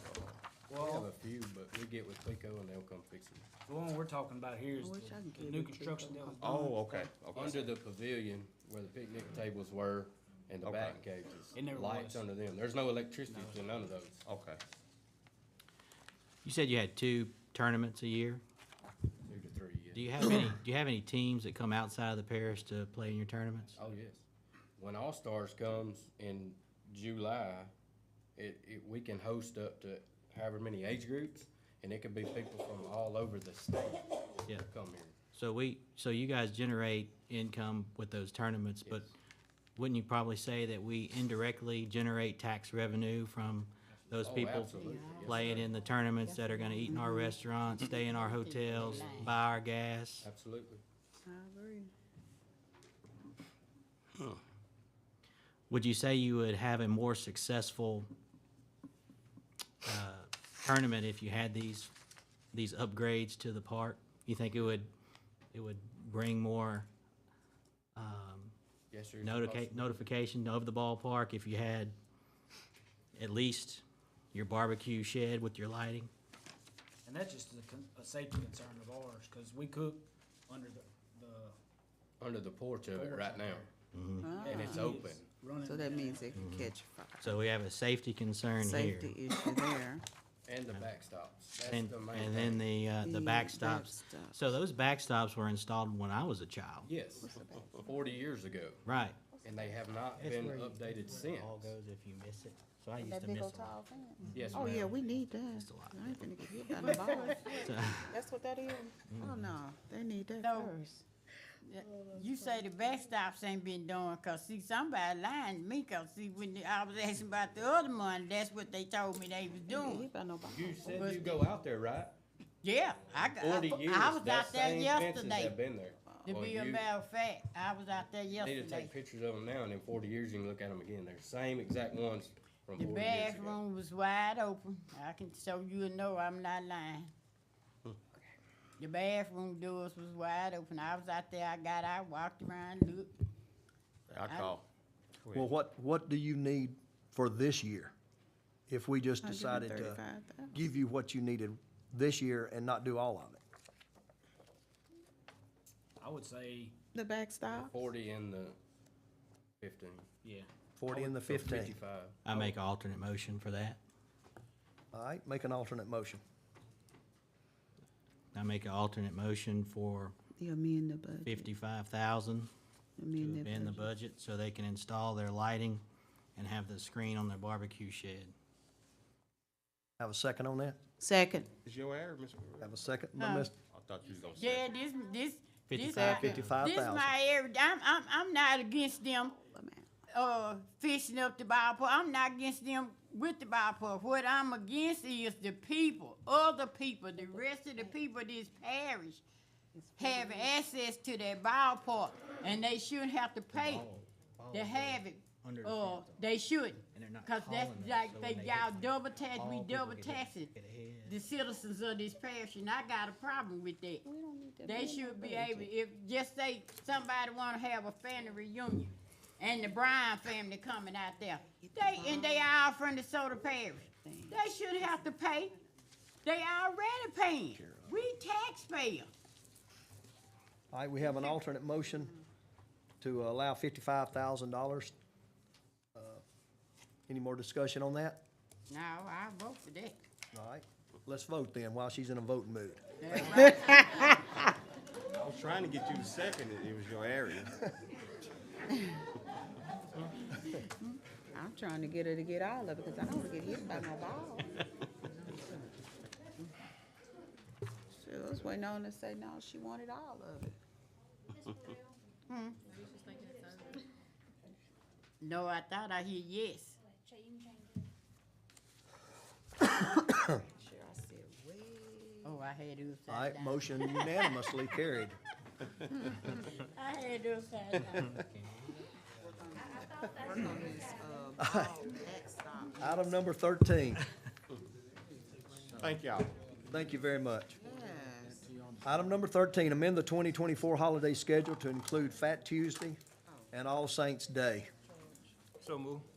Have a motion by Mr. Jones, Second by Ms. Burrell. second by Ms. Burrell. All right. Any discussion? Yes, sir. You know, our employees really do a good job for us. Police department, road department, especially here in the office. And I noticed that I came down one, I can't remember, it was All Saints Day and whole, or several holidays, that the whole city, whole downtown area is closed. Nobody's on the street, no cars in the offices, except our people. And I think I made this proposal, I know it was last year, a couple of years ago. Last year. It was last That- It was last year? Last year, yes, sir. Last year? That we kind of go along with the state or some of what the other parish, organizations are doing. And I looked at, had them to put together the holidays that we take off here for the police jury, and there are 11 holidays that our employees, we give our employees to take off. The district attorney's office, the sheriff office, and the clerk of court office have 17 days they take off. And also, I think we even included the city of Mansfield, which have 20 days that they take off. And also, the state can have an extra day, depending on if the governor want to have a proclamation to include another extra holiday for them. So, you know, I would like to show our employees how much that we do care for them, and we appreciate them, the work that they do. And I know many nights that we have some around here that doing work, and they've been here since 8 o'clock this morning. And still here. And still here. Now, this is nothing. They've been here going on toward 9 o'clock from a 5 o'clock meeting. 5 o'clock Yep, meeting. yep. Hear you, Mr. Woodley. Now, I think a happy employee is a productive employee, especially when you show them how much that you care for them. So I'm asking the jury if you would, please, let's include, I think, what was the days? It's, All Saints Day, this is, every oh, Saturday. sir, All Saints Day and Fat Tuesday. All 10 days. Somebody. Fat Tuesday. Show some Okay. love. We done? Any more discussion? They deserve it. Also, the list I got, Mr. Jones said the parish gets 11 holidays. The list I have shows 13 holidays. I show Thanksgiving Day after Thanksgiving, Christmas Eve, and Christmas Day. That's what, if you just count them, it's 11, but if you add those 2 extra days, it's 13. Well, do we observe those 2 extra days? Yes, we do. They're holidays. Yes, we do. I'm just telling you, that's They observe, We currently observe 13 days. So we do have 13. Yes, sir, yes, sir. Just to be they sure. forgot to put those on mine then. Well, Still, still, it's- Saturday it's- and Sunday, we ain't deserving nothing. But it's still less than Well, what they the other recognize agencies do. Like on a Monday or Friday. Okay. Those are my comments. Any more comment? Vote.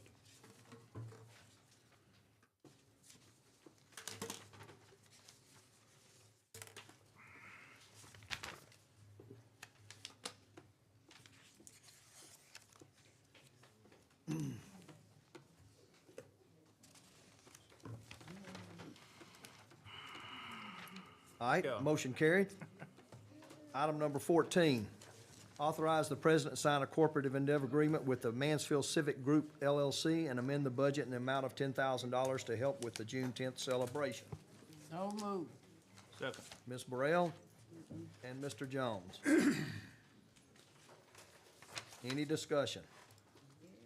Yeah, do we have anybody in the group just want to come and speak or whatever? How much have we given them in the past? We've been giving them consistently around $2,000 the past 2 years, I believe. Okay. Come on.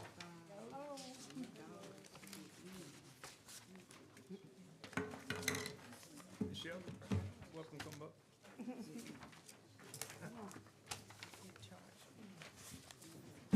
Good evening. Good evening, hello. State your name for the record.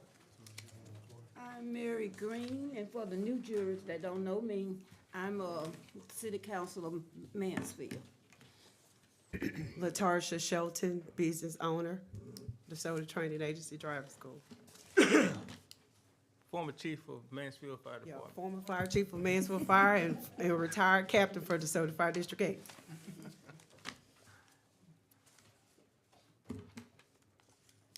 Everybody looking at me, I'm I think, you had a question? Well, there was a question on the floor. Question on wasn't the there? floor for you. No, I thought they were gonna No, speak. You should ask them to come up and anybody speak. was here for the, Yeah. group, and we Well, can't. I just want No, to no. say, Go ahead, go ahead. I just want to say, to me, Juneteenth is a special occasion, y'all. It really is. To me, it is. And it's a special occasion because it really, in a way, saddens me because I remember when I was one of the first black children that had to be integrated in the schools. I remember things that happened back that my ancestors had to suffer through, like the crosses burning. I remember that. I got sense enough to know that we had ancestors and stuff who gave their lives for us to be where we are today. And that deserve a celebration. It really do. Now, this some of them people that Mr. Fuller saying, they were scared to come and ask y'all for any money because they felt like y'all just be totally against them. Y'all say, well, they charged to get in. Really tell the truth, everybody need to be charging because that helps sustain yourself. But we don't charge on Thursdays or Sundays for Children's Day or Sundays. I'm telling you what they say. Oh, okay. Okay, thank you for that I'm information. eliminating the excuses. So I wanna update that. That's Charging, incorrect information. if they don't charge anything, they're not gonna be able to pay these people for coming down here making the celebration be what it can be. They not. I know what kind of money it takes to put on functions like that. Cause as you know, I was a trail rider, and I did trail ride. It take money to make money. And it take a hell of a lot of money to put on that Juneteenth celebration, because I know about hiring these bands, I know about getting these stages, I know about all of this. And I know what kind of money it take. So that's a group right here, don't have no other choice. So I'm like Miss Trina over here. This year, they asked me to help out. So now I'm asking y'all to help out. I want Juneteenth to be special. They made Juneteenth be a national holiday, y'all. Yeah. And all the cities and towns and stuff have jumped in with celebrations. Allotted us to celebrate. And they ain't the only one that waited. They waited because they wasn't going to ask y'all. But they deserve to come ask y'all. Everybody else, we getting it to everybody else. Why not ask? And that saddens me that y'all be even scared to ask us. That's sad to me. I got another question. You said y'all don't charge on No, Juneteenth is a 4-day celebration. Thursdays, we always keep Thursday for the smaller kids, and we do it around City Hall with the park. We bring in water slides, we bring in all type of events, little petting zoos, and we do that for the smaller kids because some of those they probably don't want to be there that late that night when we do the events. So we always try to make sure we do some on Thursday for the smaller kids.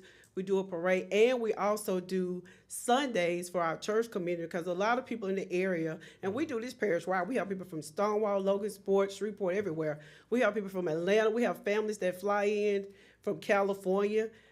Miss Green can tell you, last year we booked out all the hotels.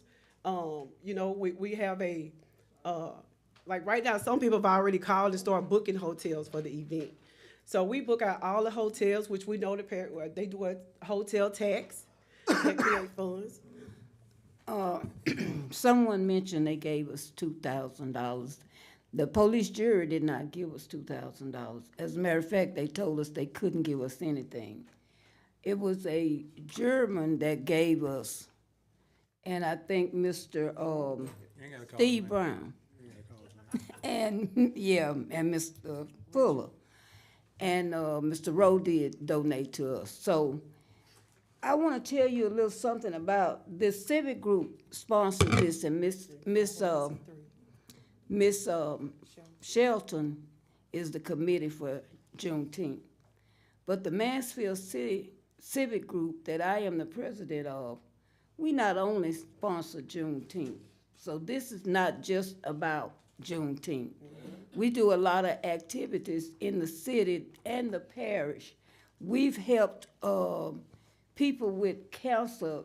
We do cancer banquets. We raise money. The little girl in Logansport, as a matter of fact, we gave traveling money for her to and fro to Tennessee.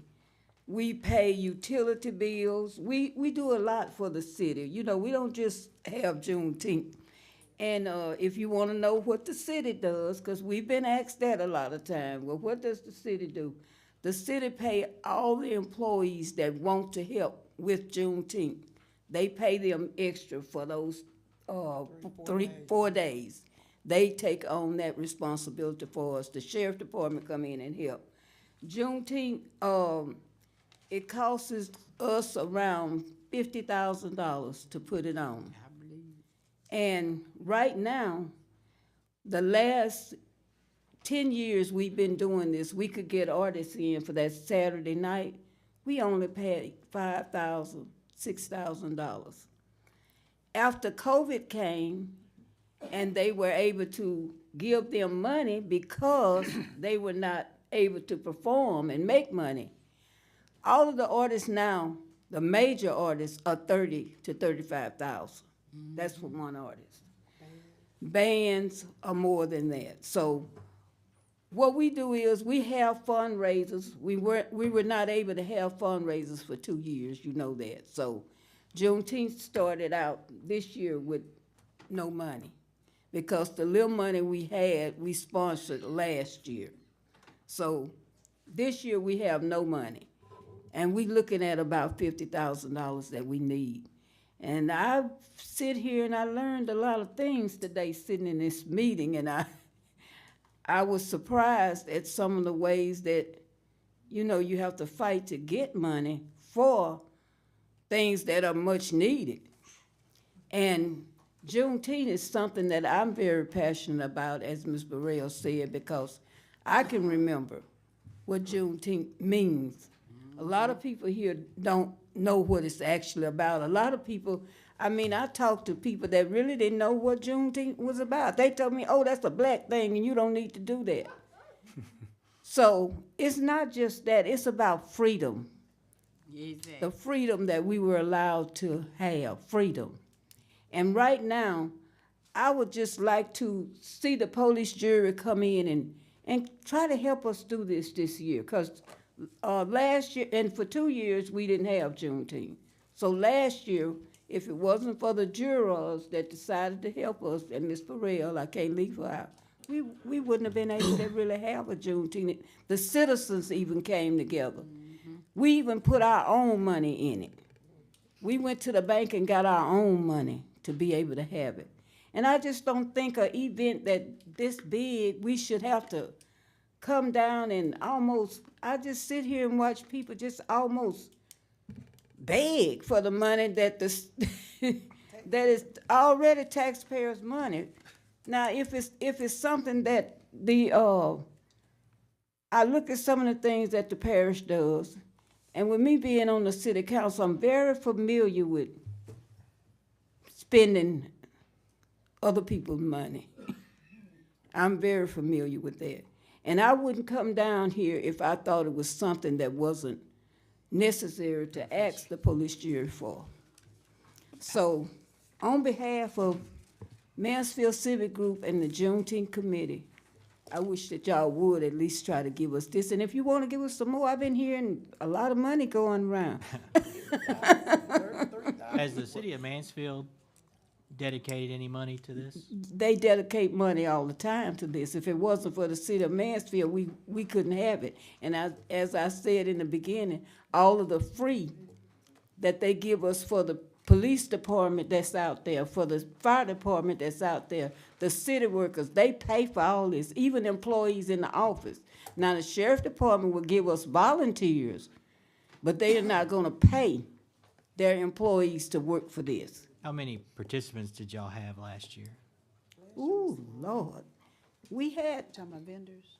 talking about, People that came in to. this brings in thousands of people. Last year was a lower crowd because we didn't have the money to sponsor big artists, you know, to make the people come in.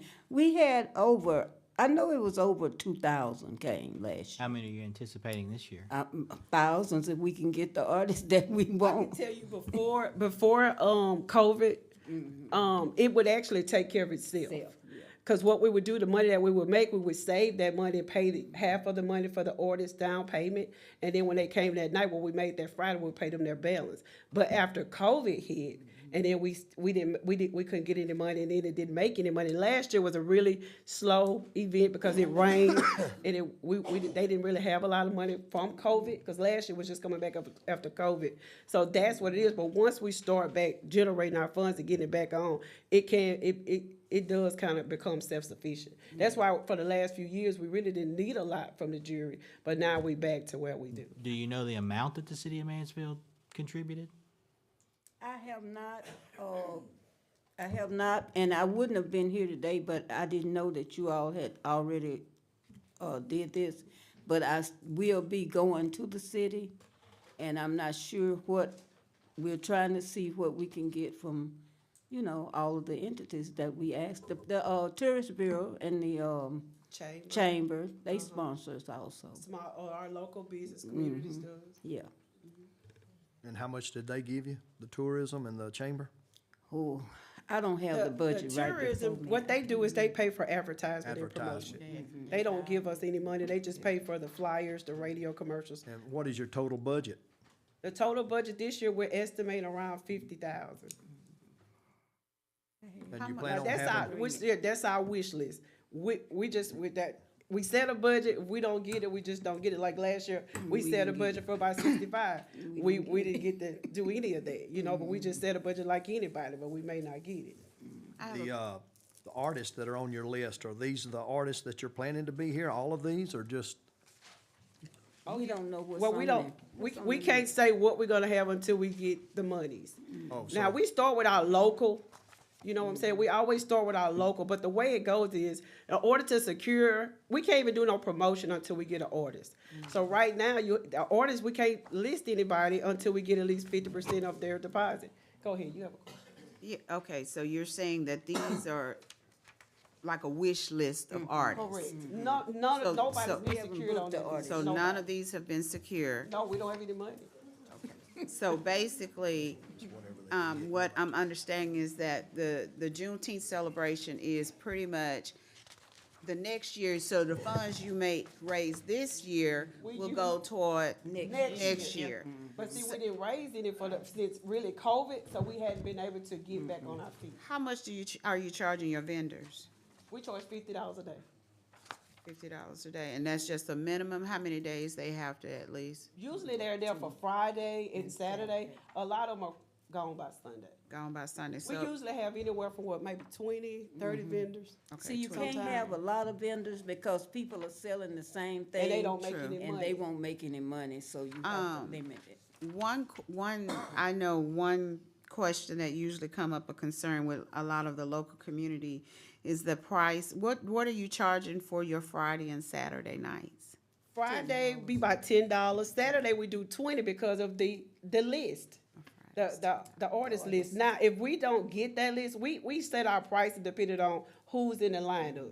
Okay. So, for example, the same lineup that we have here are some of the people that be at the Hirsch Coliseum, that the same community people go pay $65 to $100 for the Sure concert. do. And we bring the same concert for 20.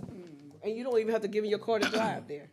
So that's where we get that from. We take the same artists that they have, we bring them here for our Juneteenth, charge $20, and they don't have to drive to Shreveport to go pay $65 to $100 for concert tickets. So let me ask you this question, like, I know I'm all for, Juneteenth celebration, and so on just on a typical Saturday, do you have like vendors that are just, I don't know if you charge them, but vendors that just offer a service as far as community giving, enlighten the community about health awareness? Because I haven't been in. Oh yeah, we have Southern University, we have colleges and all that come down that actually do career register kids for college. We do them. Okay. Yeah, all types of things. So legal. Yeah. I'm coming that way.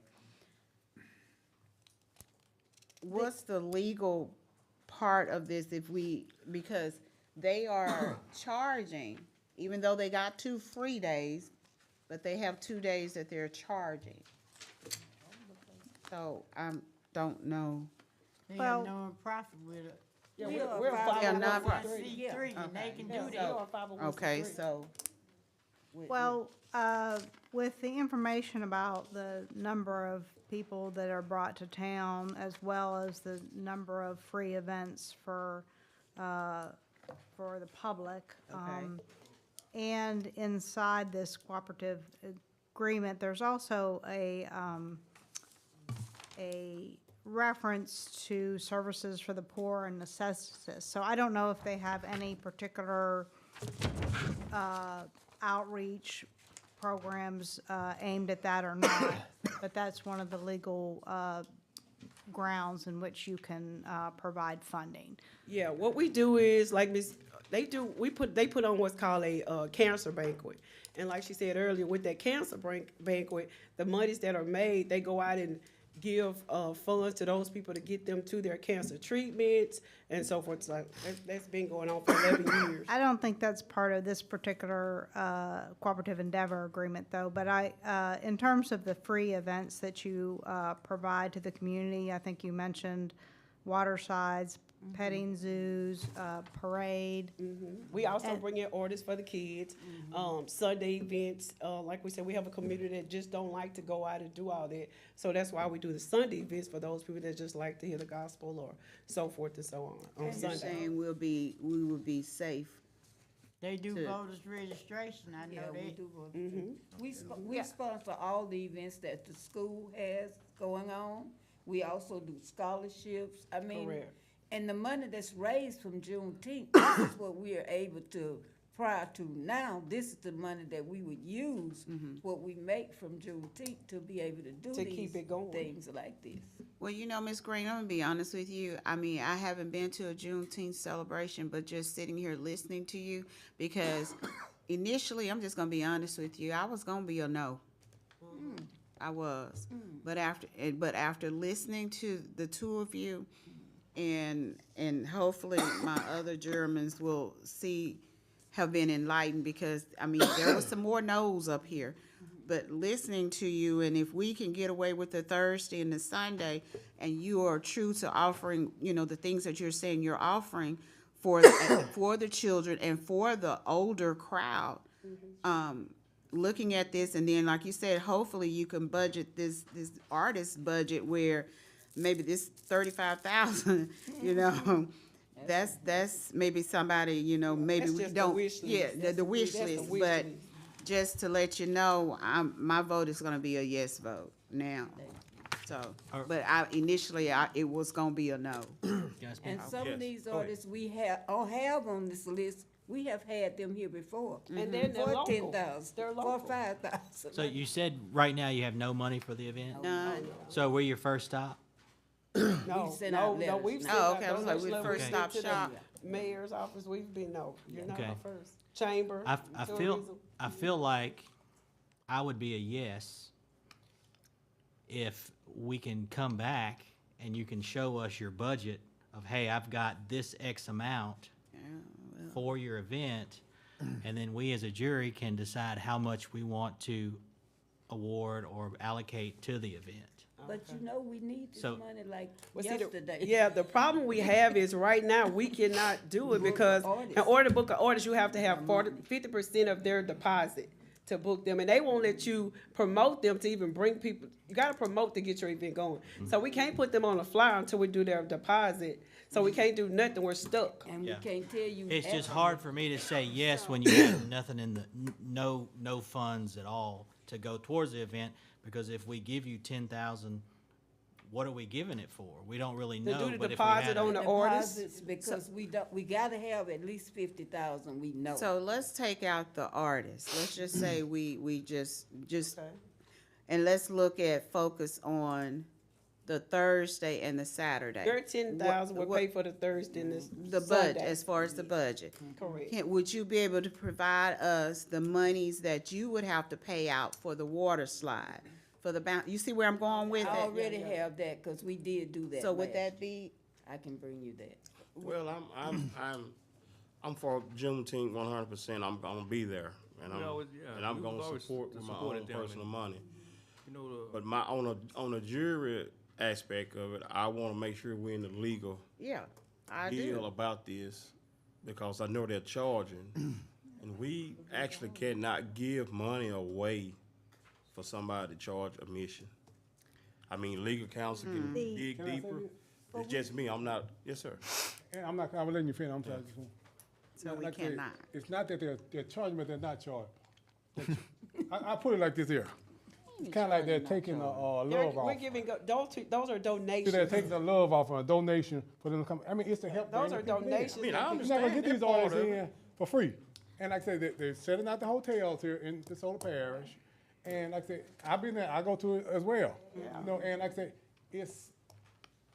it's a good it's a We good thing. create revenue And for like- the and it's parish. servicing the people. You have the free services for the people. So it's not like they're putting this money in their pocket and, oh, we paying. No, Nobody it's not gets that. paid for All the it. money is being reinvested back in. So in the I don't past- write the law. I got what you're saying. I'm I just agree. trying to follow I agree. the law. Let me, I don't let write me the law. ask this. Is it any way we can So- go Let me ahead, ask go a ahead. question. I want to say, Mr. Ms. Green, can I Ross, say that one last he thing? was on the Now, jury. how many, I'm being on with you, Ms. Because here, can you help me on this one? How many organizations have we given money to have brought back receipts? None. We bring back receipts. The last No, hold on, I didn't mean to cut you off. All of them. Now, out of all these, Well, I had, They shouldn't qualify. No? I had about 10 organizations that we did last year, and I emailed or called or sent letters out December 13 requesting receipts. I have gotten about 8 of them back okay, with what about that the year before? information. You had the year before, I The mean. year it- before, it was a starting year for me. I did have April reach out to most of them, so we actually we did obtain that information. And see, the thing is, we Excuse have me. to beg people to bring receipts back. Mr. Fuller, under the cooperative wouldn't have to pay endeavor when we put agreement the money. legally, that we are requiring them to provide receipts. If people have breached that agreement, then maybe if they come back, we'll have to have a discussion about whether we reapprove it. But under these cooperative endeavor agreements, they are supposed to provide us with evidence of what the money has been expended for that the police jury has They're the approved. same as these. No, I mean, I'm the same not, as this I'm group, not and arguing They're with doing you. the same thing, they're rendering services for the parish, for the public. I'm not arguing with you. I'm saying that under the cooperative Yeah, I agree agreements, with you. they're all required to, and if they're failing to, as legal counsel, my recommendation to this police jury would be to Make give sure that they do. hard consideration, for future requests if they fail to comply with the agreements that they're engaged in. Well, we did, I have one. we did bring our receipts. And I'm Yeah, gonna y'all be- gave us something about 3 years ago, and we gave a detailed budget with receipts on Of everything that what we gave back. did with the money, Yes, we have. of I what think- we actually did. I think last year One may have thing- been the only time we didn't Because sponsor anything they because didn't give us anything, you know, it Just the came jury from. themselves. But I did send in what we did with the money, the ones Right. that gave us money. right. He, Personally, way I look at it is, I don't care what kind of organization this is, who is asking for funds to help sponsor something, I don't care how much good you do. If you plan on doing this again next year, you can't give away all of your money. You We have didn't to have have any. seed money to get started with for the We next didn't year. have any to give didn't- away. it didn't We make any money paid, it didn't make money. Every sponsor should, every organization has to put back money to get Correct. started for the You're next, correct. next thing. I But mean, we that's just didn't, all there we is to it. did that prior to this year. We didn't have any to put back. What happened last year was a rain out. I understand. We didn't have any to give back, because we paid everybody we owed with the money that we made. We didn't have any money. Prior to this year, we haven't had money to go and pay the next year and give people and everything. We didn't have it. Only thing we were able to give out from this money was scholarships. We did do, 3 or 4 scholarships and a few more little things, but we wasn't able to give out any money, because we didn't make any money. But I was gonna ask you, Mr. Ross, in the past, we didn't enter a cooperative endeavor agreement, because I think you were on the police jury. How did they do it when they were giving us? Mr. Rowe was president, I have no idea. But you were on the jury, you Yes. voted for it, right? I did vote for it. Ma'am, I'll speak to that. As new legal counsel for them, I believe there's a requirement to enter into a cooperative endeavor agreement for them. So since I've been legal counsel, I have essentially urged in the strongest terms that those be entered into, because I believe that's what the law requires. I understand that very well. That's not what I was concerned. I was I think trying to you see how referred did they to- do it, you know? I think you're referring to, because you was a nonprofit organization, just like what they do in Logan Sport. The honeysuckle, was it honey deal in Stonewall? No, we gave to all of those, right? Right, The Big Big On Gun, Festival. yeah, 'cause they We gave gave to them them. money, The right. Christmas festival. Right. We gave to them. Right. And so you guys fell in line with giving Same them. thing. You're doing something Same for the concept. community, for the good, this right, Yeah. fireworks. Cause And the so y'all big fell in the gun same came line at the with them. same time we did, and they gave them money. Right, and gave then them they money. gave us some. Right. So I was just trying to figure out Yeah, what the were only they time- doing? It must have been illegal then. Well, everybody else is. Yes. I mean, I understand all that. I'm just trying to get on the legal side of it. And the difference between that, the Big Gun Festival, everybody else, they did not charge admission. Well, we don't charge every day. Like I said, the kids doesn't- and the Sunday. Well, if we Well, send in they're all saying the- you so charge, just so donate we on- Mr. Like Can't get Ms. it. Trina said. Just donate for the ones you want. well, Yeah, would someone consider an alternate motion to designate the $10,000 to be used for the services on Thursday and Sunday that don't have fees? Would that, Then you don't have the would money that? for the artists. Well, we, I'm look, We'll have to take I'm what just we saying, can that's- get. It seemed to be a standstill. It's a I jury. so moved. Mayor? What you say? I so moved. Oh. Take what we can get. can we work it that way? I just want to say, what's good for the goose, good for the gander. If we gonna do this for one group, we need to do it for everybody, cause we done passed our money. We ain't asked nobody no questions. It was just given to them. But when it comes to Juneteenth, for some reason or another, I don't agree with doing it that way. it's always, I don't agree with you on that, Ms. Burrell. yes it is. The It's difference always is something. the Mr. admission. That's, Fuller. that's all the whole problem is. The Well, charge. second then, second. Well, Everybody they else do can things in the use for that. parish, We'll it's take free. that. It's free. If we can get around the charging deals, it's not a problem to the Well, jury. everybody might can afford to do it free. You know? Cause Well, I Stonewall understand can that. afford to do it free. That mean they Second. might have I some second big that time motion. donors up there. Well, down here in Manfield, we peons. We ain't got that kind of money. But we still have to go by the law. All right, we have a motion, alternate motion in a second. You get that down? What's the alternate motion? The alternate was that, the alternate motion was to Will y'all be able designate to show that us these how- $10,000 money will be designated to free events held for the community on Thursday and Sunday. All right, alternate motion in a second. All, vote. Who's second? I second. Mr. Mr. Fuller Fuller seconded. Ms. Burrell made motion.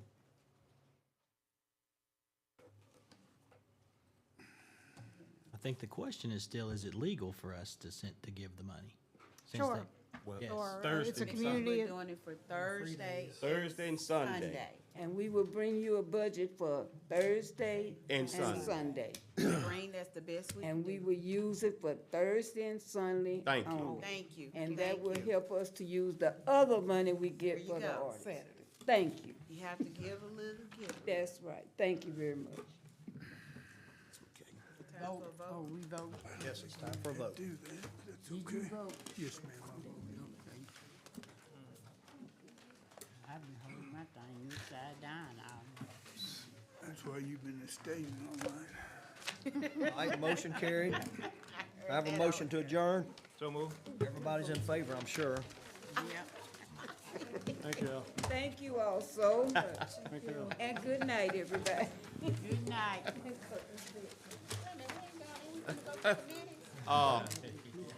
Budget and finance, Oh, geez. quickly. I hope. I call the Budget and Finance Committee to order. Can we get some order in the audience? Is there any additions or deletions to the agenda? Hearing none, is there any guest or public comments?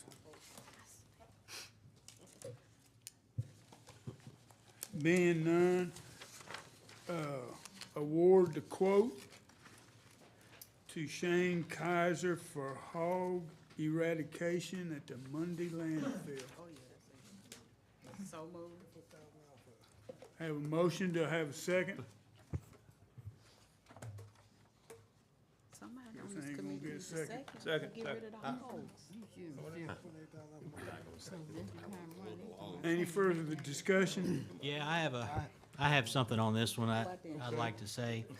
I noticed that we got 3 bids for this hog eradication at the landfill, and they were from Ruston, Lake Charles, and Alexandria. Okay. The people that we got bids from wasn't even from an adjacent parish from DeSoto. And I can think of some people right off the top of my head that live in DeSoto Parish that would love to put in for this job.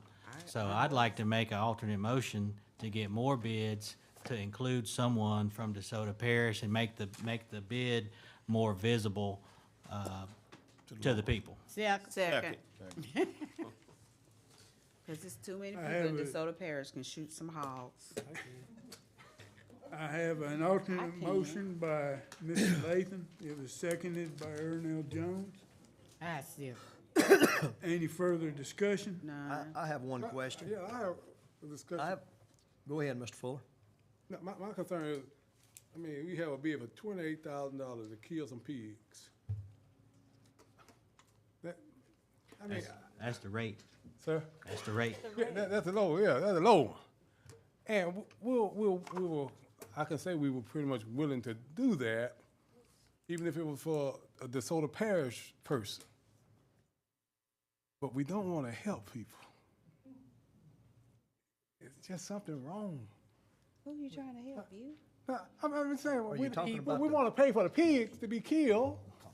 28,000. I ain't talking about $28,000. That ain't no little bit of money. Well, it's a profession. That Somebody passed. gotta get. It passed 9-2. But still, it's just, yeah. But my thing, like I say, are the pigs destroying the lot out there? What are they paying up? They root and they dig. I know what they do, boss. So what are they doing out there at the landfill? I have a They, question. We gotta go they kill 'em. uncover garbage, which is a DEQ violation. They dig it up? They dig up wiring. Dig it up? Yes. When you've seen a herd of 80 to 100 hogs And come off they that hill, rough. you'll want it Y'all see dealt that with. many out there? I've seen that many out there myself, yes. Come on our property. I got Sir? several on mine. They're bad. They are Yeah, when you. But y'all that- can't put no electric fences, keep them out there? Cheaper than $28,000? I believe you could. Go ahead. I think I'd answer my question. I just wanted to find out what it's costing us. What are much the a hogs hog? costing us? Nothing. I mean, are they costing us something? They In the terms of populate. manpower terms to of have to having to- recover, yeah. do recover dirt, oh yeah, there's a cost. I couldn't give you the cost, it'd have to be an estimate, but I mean- when you uncover garbage, that generates leachate, which generates a cost to, basically cover the garbage back up, so, I studied solid waste, this week, and it does say that we have to maintain the, rodents and feral hogs, at the landfill. Well, I've studied feral hogs, and there's no getting rid of them. So this is gonna be a cost that we are going to incur constantly, if this is the case. I mean, you can fence off an area if you put the right fence up and keep most of them out. So we may want to look at possibly fencing it up, because, you're never gonna get rid of the hogs. You're talking about 80 to 100, that's a drop in the bucket. Believe me. And I just want to say, 'cause I hunt hogs, I do. I trap and I hunt. And hogs might be out there today, and you might not see them. So we gonna do that, $28,000 charged by the hog. How many hogs you done hunted and trapped? 'Cause we gonna pay somebody $28,000. They might trap so many hogs, then they might not trap another for a month. 'Cause that's how the hogs travel. They come, they root up, and they leave, and you might not see them for a month or two. Then they come back. I know. I just killed one the other day in my trash can. Huh? Yep. Call for a question. In Call for the- Pelican. Mhm. I have an alternate motion. If y'all please vote on that now. Yeah, we need some. I'm not on the committee. Yes. I was on the administrator. Mr. Baker, can I ask one? He mentioned about the fence. I know y'all tired, but, I mean, how much of it is not fenced at the back? Or is the whole thing Most of, fenced? the only chain link fence that's around the landfill is what you see on Highway 84. Yeah. And what's down part of the east side. So, I mean, can we look at, I know we already got this motion, but can we look Put up at net wire and fencing in the rest?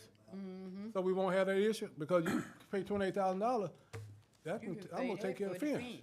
So once we get these other bids. Well, that's true, but it's gonna cost you more than $28,000. I'm just saying, but like, if you keep having a reoccurring thing every year with the hogs, I mean, you can go and get the fence done, and you're good. Thank you. All right. Okay. We have one more, excuse me, sir. We have, who hasn't voted? Mr. Jones?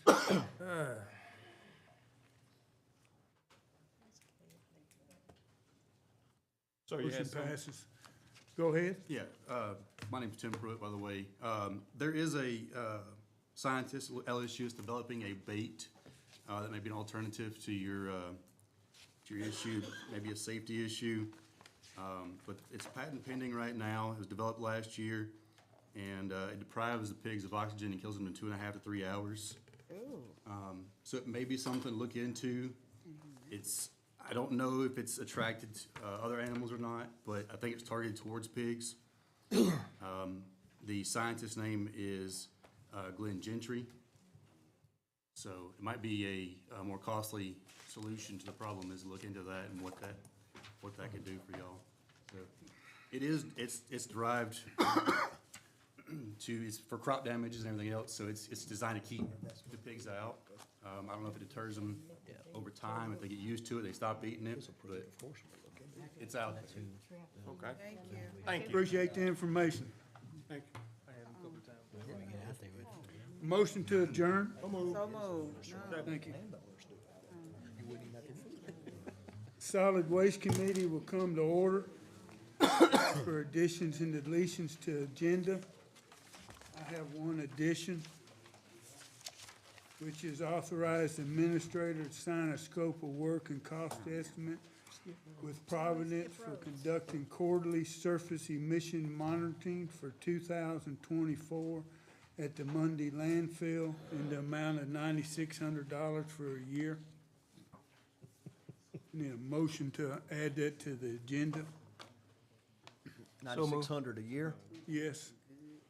Who made the motion? I did. I make the motion. Do I have a second? Second. Well, I'm not on the committee. Actually, I made the motion. Okay. I don't think you're on either. Ernell made the motion. Jimmy Holmes seconded. Roll call vote for the Solid Waste Committee. Ernell Jones. Aye. Richard Fuller.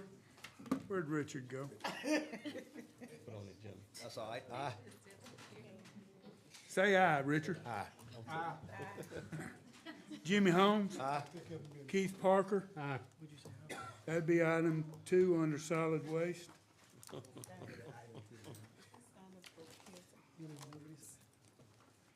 Item number, any guest or public comments for anything on the agenda? Hearing none.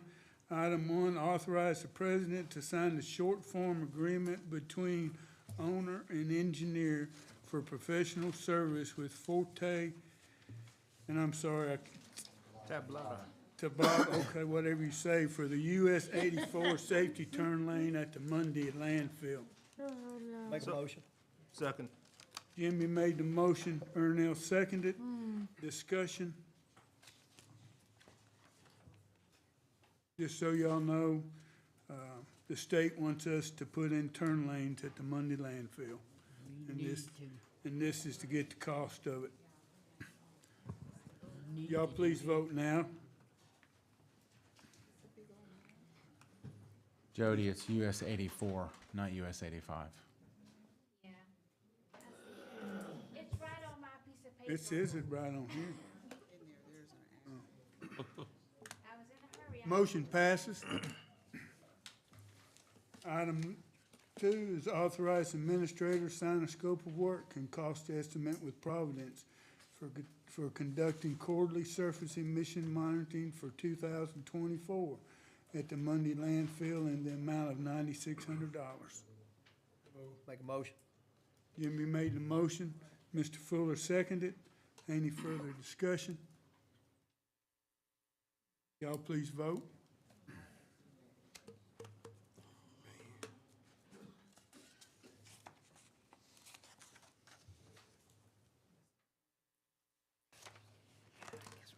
Motion passes. Motion to adjourn. Make a motion. Any second? All in favor, say aye. Aye. Road committee.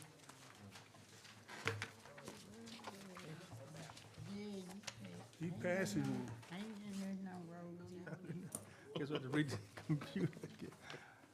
Our road committee come to order. We'll call for additions and deletions. Yes, sir, Mr. Fuller. I would like to add 2 speed bumps to, Red Bluff Road and east side of Red Bluff Road. 175, yes. Add 2 Yes, sir. speed bumps. On Red Bluff, What did she say? Red Bluff Road. Yeah. Red Bluff I Road, yes, passed ma'am. it. Okay, cool. Did you get a second? Did you get a second on it, Mr. Fuller? Second. Yes, sir. Mr. Fuller made a motion to add, getting speed bumps on Red Bluff Road. Who was that second? Mr. Raines. Oh, Mr. Raines, Do second. you have the address of where we need to put the, didn't you say it was a deaf child? Mr. Woodard, no, he knows about where, like, It's a sign up there on 175, on the 175, I mean, on Red Bluff Road on the 175 end, before you get to that dark site where that deaf child sign is, we're gonna put them up a little before that and back down before that. So it's like the 3rd or 4th house And after you turn off, headed west on Red Bluff? yes, and the owner has, the father to the child, he's already spoken to everybody in that community, they're okay. He said, people fly up and down that highway going 50 and 60 more miles per hour, you know, and so he just wanna try to protect his child. If you don't mind, would you get if the vote go through, having to do, we had started doing, signing, petition, what is it? Yeah, petition. Petition. for all the people in that area. Okay, yeah. That's what we normally do. He said he had spoken with, that's what I told him, that's what I always do. He Yeah. said he had spoken to all of them already, so. Okay, yeah, but tell them to have them signed, Gotcha. we bring to the formal meeting. Okay, any other additions and any other additions? Or deletion? Oh, yeah, y'all gonna get down to guests of public comments. Mr. Michael Risher, want to update on the Meta grant. You can come on up now. I just want to give everybody an update on the EDA grant related to what is referred to as Parks Road. We've called it Brazil Road over the years. What we actually have, I'd like to retitle that Park Road and in I-49 Industrial Park Infrastructure. Is everybody familiar with that project? That's that industrial park we have at 175 and I-49. We've been working to get an alternate route that's not flooding. We worked last year, Steve and myself did, to pursuing a backdoor entrance, so to speak. The landowner, we had to stop and back up and reboot there. The recent development we've had this week, we talked with EDA to see if changing the scope of that would upset the grant money that we have. We have about $2 million in EDA grant money. I spoke with them this week. They're not gonna have any opposition if we abandon that backdoor option and just pursue upgrading Parks Road. Yeah. The existing road that goes into that facility now. Right. We'll be raising the elevation of that road. What we'll be doing tomorrow, if there's no opposition to it, we'll be getting the engineers started, getting new survey data, pursuing alternates which is the most feasible alternate, such as whether it be box culverts at that creek crossing, a new bridge, and so forth, and the proper alignment and so forth like that. But that's where we are at this point. We've kind of been on hold since last November. We had the hiccup with the landowner, and I wanted to gather some information and present it to the new road committee when on today. And that's what I've had the hydraulics analysis done to see the impact that the creek will have after we raise that road. It looks like we will have to do some remapping with FEMA and some hydraulic analysis, and we won't have the flood mitigation that we're gonna do on the old route is gonna be drastically reduced, but we will still have some issues with that floodplain in there that we'll have to mitigate, or not mitigate, but we'll have to work with all the, Army Corps of Engineers and so forth at that time. That'll be one of our biggest unknowns as far as the time, how fast we can progress this project. The other unknown will be how fast we can get, if we move forward with the bridge, how fast that bridge design can be completed. So I'm still hoping maybe looking third quarter, we might have a design ready to go out for construction, but we still have quite a few unknowns at this time. But, All right. Question, what's the time limit, that the grant can go to? Is there a time, have they put it? yes, we have a July 5th, 2027, so we're still looking pretty good on that. Gotcha. We're not gonna exceed that timeline, I sure hope not. Another thing, if they shut the bridge down, how will they be able to get in and out? That's one of the, once we get the engineers focused on that, we have an option where we possibly could build the new bridge to the left of the existing and maintain traffic on the bridge that's currently there. And if not, we might have to do a low water crossing, so to speak, where you put some. On the left going which way, Amy, because If you're heading into the industrial all park right. on the left-hand Gotcha. side. And if we can't work something out in the construction sequencing like that, we'll have to possibly put in some culverts, a low water crossing, and then rebuild the bridge in its current location. But that's some stuff we still to come, still have to work out those details. Yes, sir. Thank you. I just wanted to no action, all the money is currently approved for this project. We have an engineering contract currently signed. I just want to give everybody an update, make sure everybody was on the same page before we get moving forward. All right, anybody have any questions? Another question for? Hopefully a cost Cost savings reduction? also. Possibly. I'm still not making any statements on that until we analyze the bridge cost and so forth like that. But yeah, possibly. We were at $6 million with the old route, so we possibly could see some reductions there. Very good. Thank you, Michael. Thank you, Mike. Okay, guess, Mrs. Obadine Norris, one of my favorite ladies, and Mr. Ernest Whitaker. Want to discuss Red Lake Road and George Smalls Road.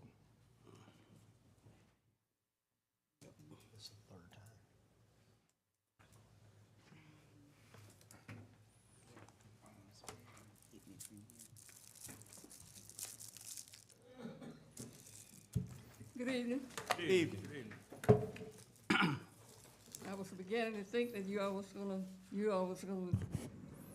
have to reschedule us. It's time to eat now. Yeah, y'all taking us beyond our curfew. Yeah,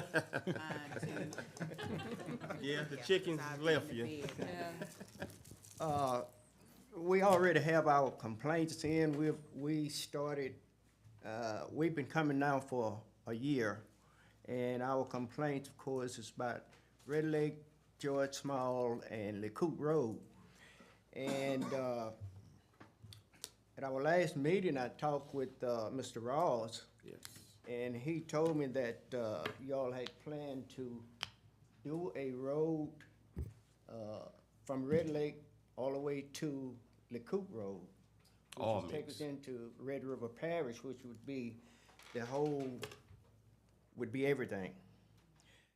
And he told me that, I think he said oil base or something like mix. that. All mix. Oil base road. Now, we've been asking for asphalt road. Now, I know asphalt is real expensive. Very expensive.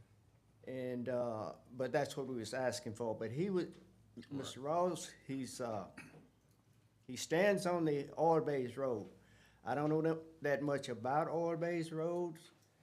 I do know that we have heavy equipment, oil well Yes, sir. rigs and water trucks and all of that stuff. I'm wondering how well would that oil-based road hold up? To me, it seemed like it's a high-maintenance project. I don't know. You No, can tell sir, me more the- about it. The hot mix is a high maintenance.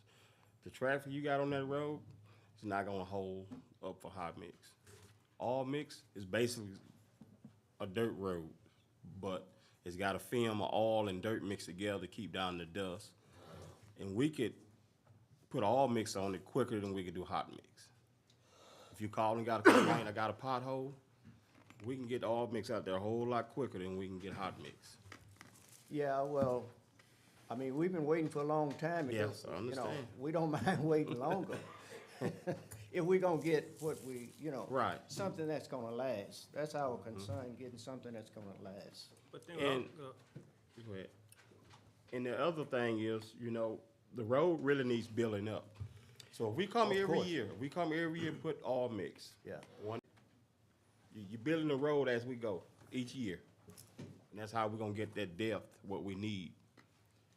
So you won't do the whole, you do it in layers, is that what you said? No, yeah, in layers, each year. Each year? The first time, we'll probably do everything. Yeah. But to come back, we'll just assist your potholes, where it's needed necessary, the next 3 years or so. But you'll be gaining height every year, once we put a layer down. And when we get potholes, y'all gonna come in and fix the potholes? You're Yes, not sir. gonna- It'll be a lot faster to fix a pothole with all mix than hot mix. We'll have a better response time.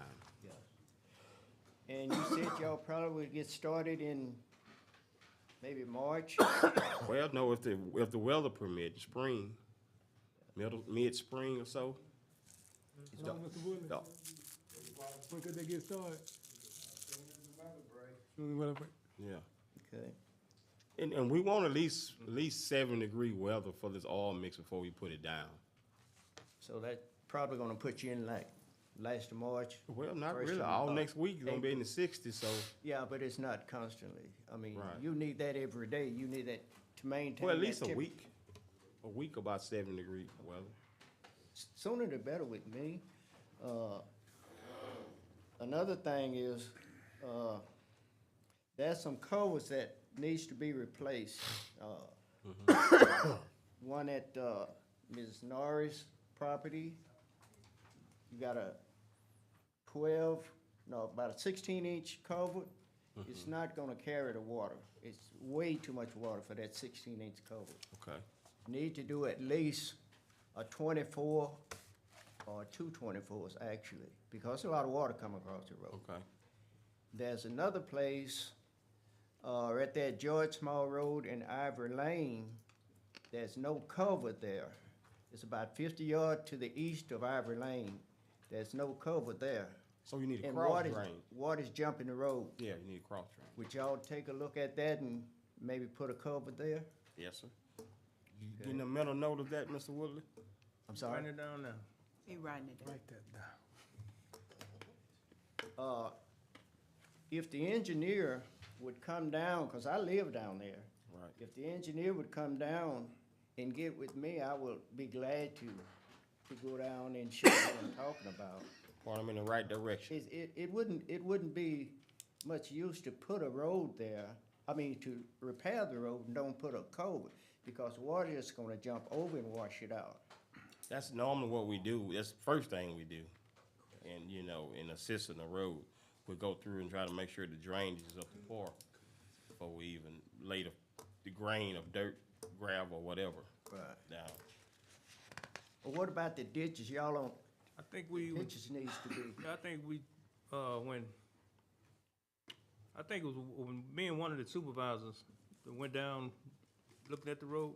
I think we invited, it might have been you. I was supposed to meet you Yeah. down that way. yeah. But we looked at the ditching, and that's one of the things that we're gonna, look at doing. Because we want to have to channel that water away, back down to where it can go out. Yeah. Of those, the drains. Okay. And as we speak, we're working on a ditching crew now that designed strictly to do ditching, nothing else. Thank God. Okay. And let me say this. So help is on the way. Yes. Let me say this. Praise the Y'all have Lord. gotten a lot of conversation in this office about George Small and Brett Lick. I think, what was that, Wednesday, Mr. Richard, we was talking about that? We were discussing that and getting plans even then.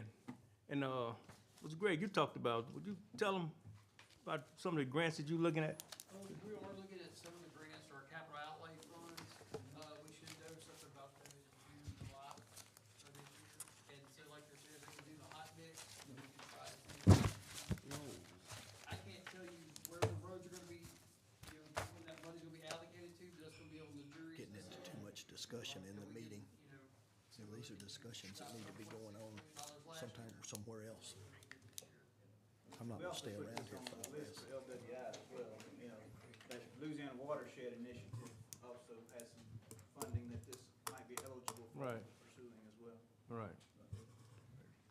Yeah, so I just want to make the point, there's some discussion, a lot of discussion going on about Red Lake and George Smalls here in this office. Well, I'm still not happy about the decision with the oil mix, simply because with the condition of the roads now, it is because it hadn't been maintained. It's flat, no ditches on the side of the road, it's just flat. But I feel like the oil mix is just going to be just a little bit to keep our mouth closed and leave you all alone. Now, that's the way I'm feeling. And I feel like that if you put the asphalt or whatever you call it on the roads, like you did the portion of the Red Lake Road, that's what I would like to see. It seems like this, you know how you parents do babies when they start crying? They don't have time to feed them. They give them a pacifier. We're not accepting pacifier. With everything, we have to look at the cost. And how many miles is that, those roads are? I really don't know. Well, it's 2 miles from where y'all stop at the church there on Red Lake Road. Right. It's 2 miles to George Small Road. George Small Road to LeCoupe Road is another 2.5 miles. And from LeCoupe Road down to Red River line, LeCoupe Bridge is another mile and a half. So you're talking probably 5.5 miles. With an estimate with the hot mix, how much would that cost? When we applied for the capital outlay funds, I put together a proposal, raising the road, working on the ditches, possibly removing some trees, cutting soil cement, and placing a hot mix. And we were right at $1.6 million to do LaCoupe Road by itself. Not LaCoupe Road, George Small Road by itself. And, Red Lick and LaCoupe would be additional to that. That's what it really, if you want to put a good asphalt road in there, that's the cost you'd be looking at. Okay. That's what There's we just turned one in road. as part of our Right. capital outlay funds. So money drives everything.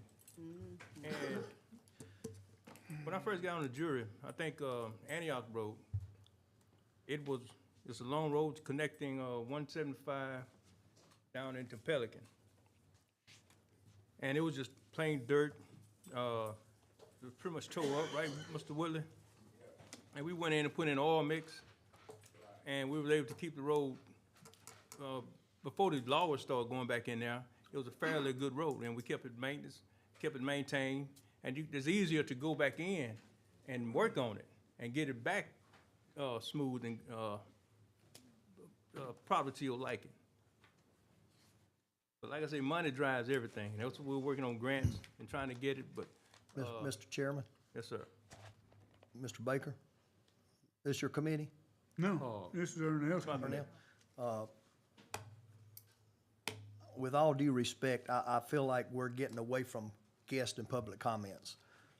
We're getting into discussion that needs to be discussed at other times.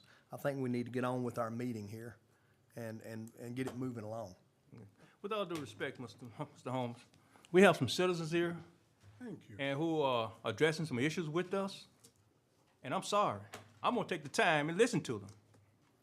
And if anybody wanna leave the meeting, feel free to do so. Feel free to do so. Okay. But I'm gonna listen to my constituents and the people of the parish. Is that okay?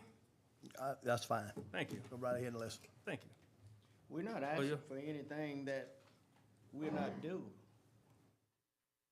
We're asking, we pay taxes just like anybody else. Although we may live back in the boondocks, but we pay taxes like everybody else. And, Well, like I said, y'all getting a lot of conversation here in this office. We're working that way and trying to get to the point, I promised you guys before I even got to that particular area, that we was gonna try to do something. We was gonna do something. Now, whether or not we're gonna do everything to your satisfaction or whether you're liking, I hope we do.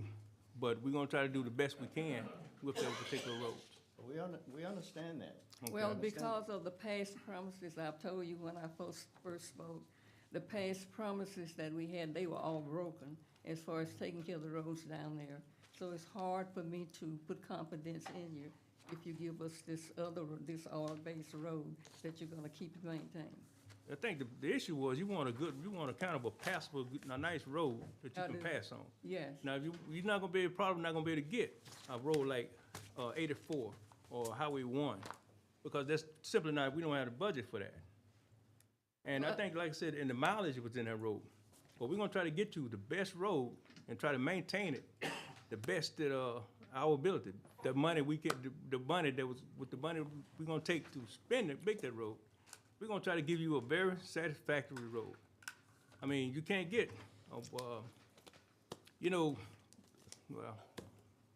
gonna do our best. Well, the only thing we We'll can do do our is ask. The only thing we can't make you, the only thing we can do is ask. Right. And like I say, you're getting a lot of conversation here. We hadn't turned a deaf ear to you, but, and hopefully by the spring, you will see some work going into it. Just give us a chance, Mr. Norris. Right. I just ask of that. Give us a chance. Another chance. Thank y'all. Thank you. Appreciate y'all coming. Give us another chance. Yeah, another Okay, chance. that's the last one. Thank you very much. Last one. Thank you. Road items. y'all. Thank you. Authorize the president to sign an annual DOTD Uniform Relocation Assistance and Real Property Acquisition Act assurance letter. Can I get a motion? Yeah, so moved. Motion by Mr. Fuller, Second. second by Mr. Rain. Any other discussion? Hearing none, please vote.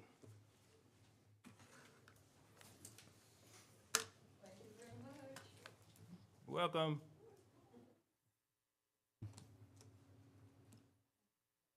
Right now. That's me. I'm hitting it. Put a yes for me. Okay. Motion passes. Item 3, install 3 speed bumps on Evans Loop off of Highway 509 in Carmel. So moved. Motion by Mr. Parker, Second. second by Mr. Riser. Any discussion? Hearing none, please vote. Oh, wait a minute, hold on, let me get there, I'm sorry. I know what happened. Who made the motion? I'm sorry. Mr. Parker. Okay. Mr. Raines, second.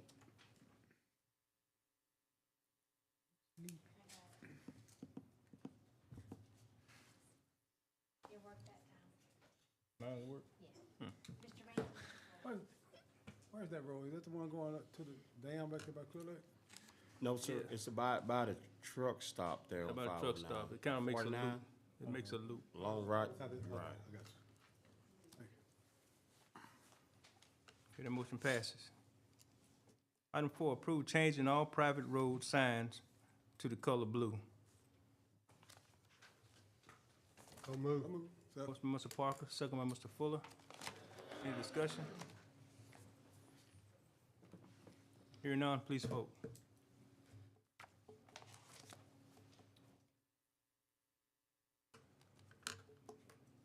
Motion carried.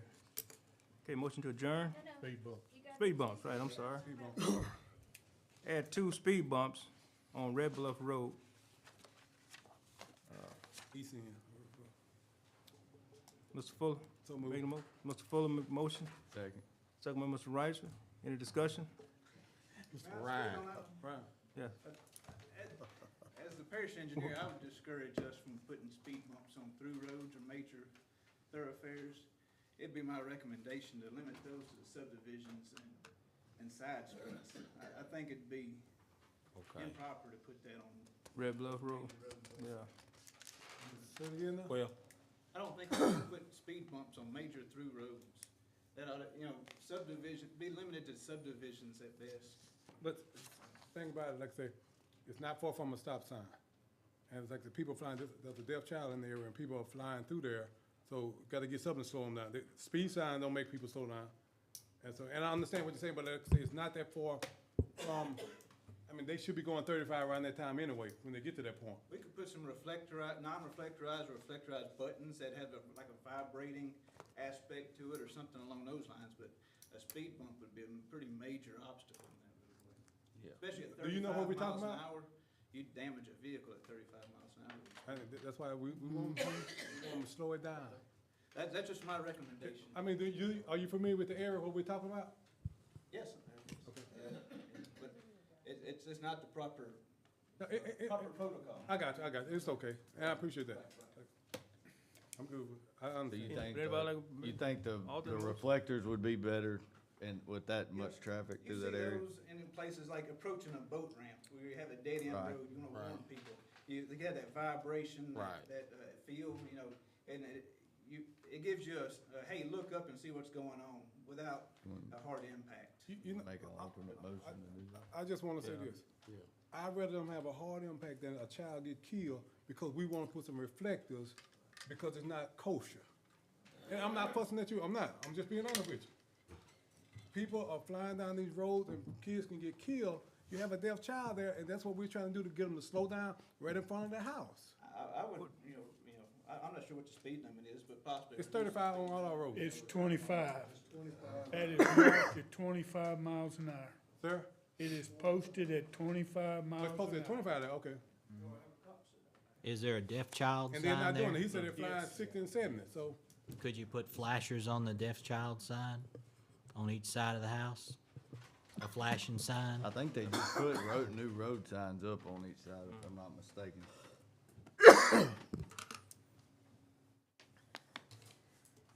What's the pleasure of the committee?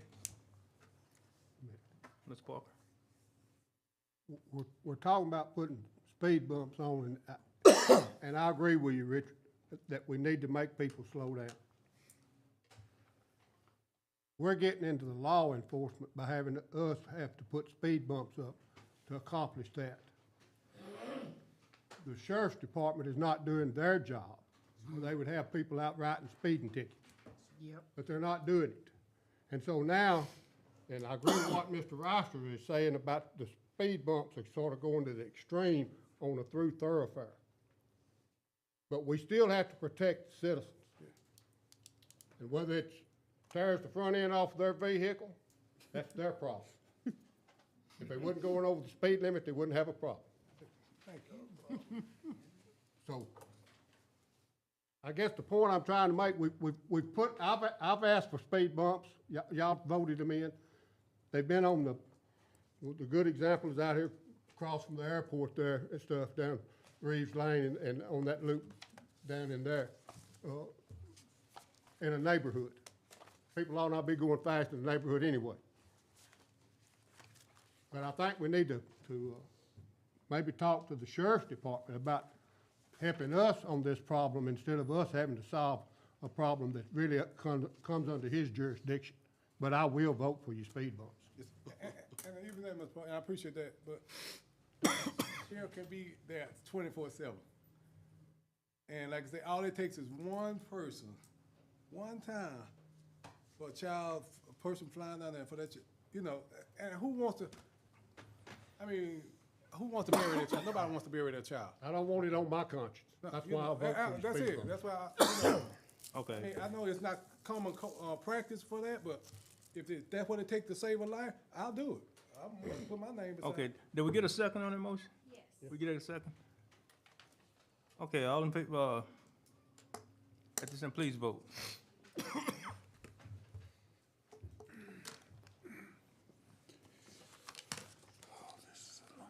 Okay, motion carries. Motion to adjourn.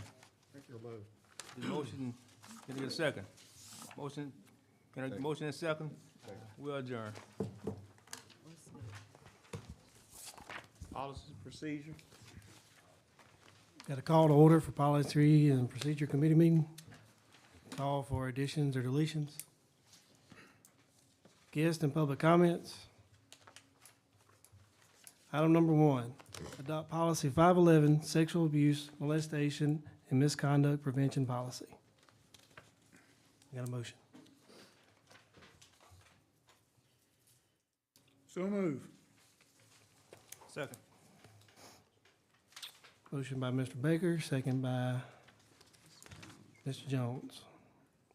Any questions? No questions, please vote.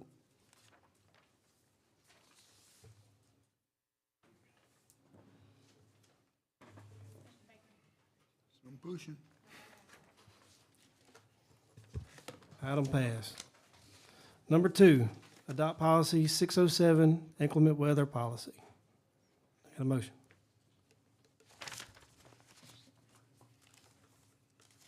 So moved. Ms. Burrell first, I second it. Mr. Jones second. Any questions? Yep, how these gonna go?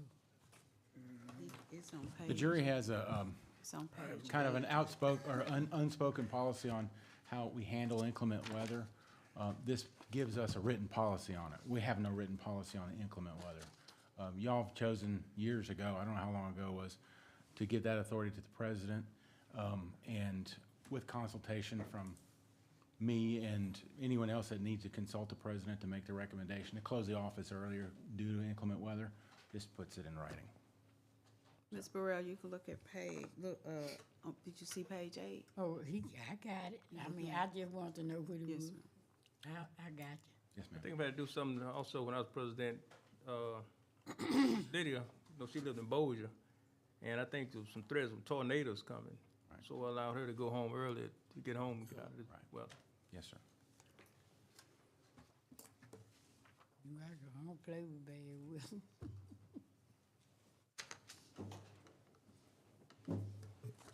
Item passed. Number 3, update the employee handbook definition of a family member to include legal guardian, grandchild, and grandparents. So move. Second. Baker, Mr. Jones, any questions?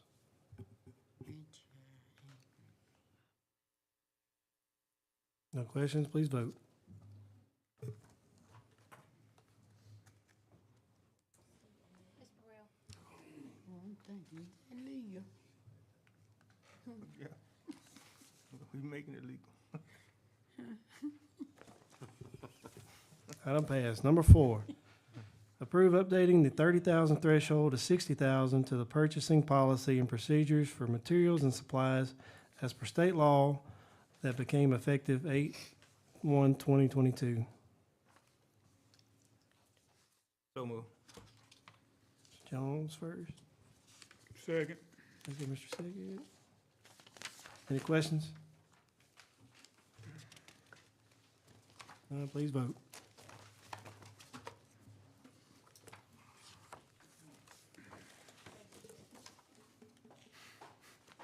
We trying to run a restaurant now? Motion to adjourn. So moved. Second. Or adjourn. Thank you. Personnel Committee. Oh, that's all. Personnel Committee called to order. Make the motion. Is there any addition or deletion to the agenda? Guests or public comments? Personnel item. Authorize adding general office clerk position at the airport and maintenance, converting from part-time to full-time, already approved in the 2024 budget. So moved. Second. Any questions? No questions, please vote.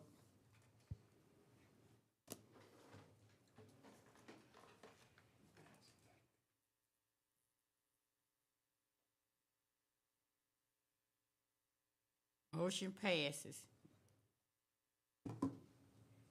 2, authorize changing the job description for the Assistant Solid Waste Superintendent, landfill operations to post at a level 1 Class B solid waste operation certification and must be able to get a Class A solid waste operation certification within 6 months. So moved. A second. Any questions? I do. I just want to say, this job description, we keep changing these job descriptions. Some of these job descriptions been changed three, 4 times.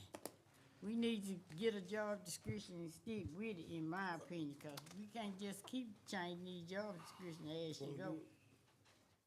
So I put this on the agenda. I'm not on the committee, but when you hired Josh, I was sitting in the audience as a resident or a guest, and we had a hard time getting Josh in that promotion. And when I looked at the job description, currently, the assistant has to get a Class A within 18 months. And in my professional opinion, 18 months is a long time. Everyone that I hired, when I require them to get a license, you know, if I require them to get a license in 6 months, it's normally month 7 when they get their license. And there's a lot of things, I did a lot of studying with solid waste and the LDEQ, the regulations that we have. So if something happens to Josh and he's not employed with us anymore, whether he leaves or has to get released, we have to have someone employed with the police jury that has a Class A, and if they don't within 30 days, we'll have to shut down the landfill. And I don't think anybody here wants to have the landfill shut down. The board issues licenses every quarter, so every 3 months, whoever gets that position can get their license every quarter. The requirements for a Class A is the same as having a Class B, but just having 3 years experience as a Class B operator and then sitting for the exam. And And I don't think that we're gonna hire an assistant landfill superintendent with less than 3 years of experience. So I believe that we need to lessen that requirement from 18 months to 6 months, but I'll be happy with 9 or 12. I just feel like 18 months is too long. Well, I mean, I understand what you're saying, but some of them have a hard time. That ain't no easy test to pass. It'll take 4 hours. Huh? Take 4 hours. There's 2 parts to it. Yep, it ain't no easy test to pass. And, I think that might be why they gave the 18 months, but I have no problem with shortening the time. But I don't think, I'm saying, I don't wanna just keep changing it. We need to get a policy and stick with it, because right now we faced with a situation with the, assistant for the, other thing. See, his 6 months finna be up. So, I'm just concerned with that. I mean, but if we got the job description for 18 months and he was thinking he got 18 months to do it, then that gonna pose a problem. Here's, you talking about Kevin? Mm-hmm. Kevin is over the compactor Yeah, site. the compactor So site. Kevin doesn't have to get his Class A certificate in that job, whereas the assistant, this is talking about the assistant superintendent Yeah, of landfill I understand that, but what I'm It's two saying, different job descriptions. I know, but what I'm saying is, do we changing this, gonna do it all? The way, cause see with Do we have Kevin, one in this position his already? certificate only for 6 months now. So he got to test again to be able to keep that certificate. You understand what I'm saying? We don't have nobody. So what I'm saying, if we gonna go ahead and be changing them, then we need to go on and make that be for everybody. I mean, all of them, whether, What is it that you want to change on the operator, or the the compactor operator? Right now, the certificate, or the requirement is 6 months to get that, but you just have to maintain your hours by going to classes and stuff, and they're currently doing that. He's not having to retest for that. So I'm confused. he not having to retest for that, but that ain't what I read on his certificate. Cause he said, when I read, cause I did. Well, a that's the public same switch certificate as request. everyone out there who has a Class B. They don't have to retest every time. They only have to maintain their hours. No, I ain't saying retest. I'm sorry, I thought you said retest. I ain't say retest. I said Kevin's certificate, Amy, is for what? It's 6 months? Yes, it expires in March, in April, but he's going to the conference in March to get his hours, so it won't expire before hours. But that's the same with all of the people out there who have Class Bs. That's why we kind of stagger them. Some go in at this conference, some go to the other ones, but they're all given the opportunity to maintain their Class B license. Only time So- you ever take the test is if it goes over, I wanna say 60 days of the expired. Okay, like some of us I did. Right, like the Okay, yeah. All right, I mean, I ain't got no problem with lessening the time. I just want to be consistent. I don't want to do this policy when we hire this person, then change it to when this person's been, because this job open, right?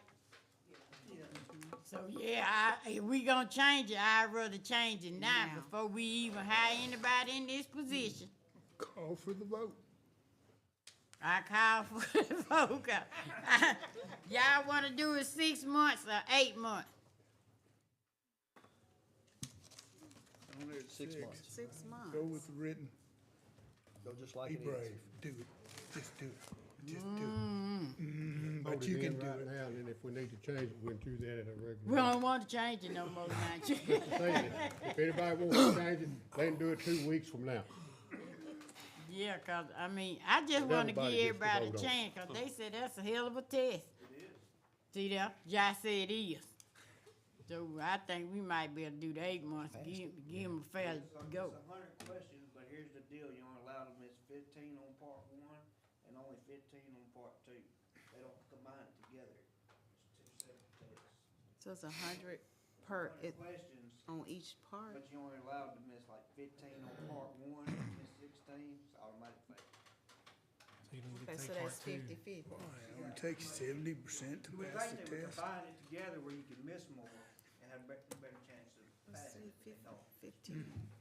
15 out of 50 is failing. But what you think, Jack? Well, What you think? Read your honest opinion, 6 or 8 months. 8 months would be good. See 9 that? months? 8 months. I wanna make an out-in motion.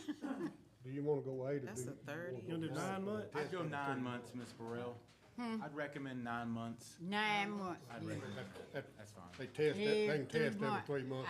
I 9 want- months would give them three shots at Three it. shots. But I wanna make an out-in motion for 9 months and give him 3 shots, strike 3 out. I'll second that. All right. Any questions? All right, please vote. She did put 9 months.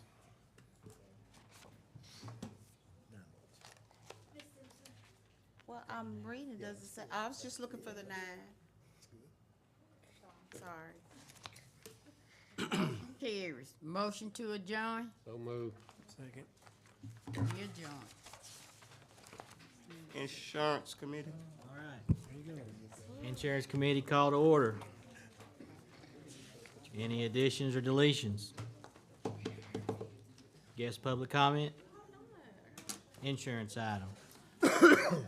Number 1, authorize a police jury to allow an optional supplemental portable guaranteed issued whole life insurance policy for the police jury employees, spouses, children, and grandchildren at no cost to the police jury, and authorize the president to sign any necessary agreements that have been reviewed by council for payroll deduction as payment for the policy. So moved. Second. So, I put this on the agenda. This is a optional policy for all police jury employees, their children, and their grandchildren. It's a guaranteed issue policy, so if you have, or any of your children have any kind of disease where you cannot, or ailment where you cannot get life insurance for your child, yourself, or your grandchild, whether that's cancer diagnosis, whether that's, diabetes, whether that's any kind of mental disorder that you would not be able to get life insurance on your own, would now be allowed to get a life insurance policy as a group policy through the police jury, and it would be payroll deducted from your paycheck. Those policies range from $10,000 to $100,000 on the guaranteed issue side, and these cost from anywhere from about $10 a paycheck to $70 a paycheck, maybe $100 a paycheck. So the employee would pick the plan that they wanted. I'm very passionate about this policy because I own one myself. My son was diagnosed with a brain disease, and he was able to purchase this policy because my wife worked at Willis Knighton at the time. So these policies are implemented in multiple organizations, and I'm just gonna name them off real quick. The state of Louisiana, the city of Shreveport, the city of Bossier Parish School Board, North Caddo Medical Center, all Willis Knighton Health Systems, Goodwill, Bel Air Baptist Church, Liberty Glass, well, formerly Liberty Gas, the Center of the Blind, Ouachita Parish Police Jury, Caddo Parish Commission, in Russ County, Texas. So currently, we get $50,000 in a death benefit as an employee. That just comes with what we get. But when you retire or you leave employment, you lose those benefits. With this optional coverage, you can take it with you, as long as you continue to pay the premiums. Any other questions? It's a whole life. do you have to take it, or? You don't have to. It's optional. Okay. You want it to come out your paycheck, you can do it. All right. Who's the carrier? New York Life and the agents are here in the room if you want to ask them any questions. So moved. Thank you. Second.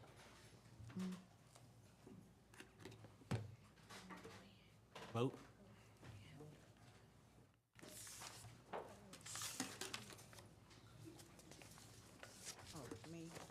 need. Motion passed. Motion to adjourn. So moved.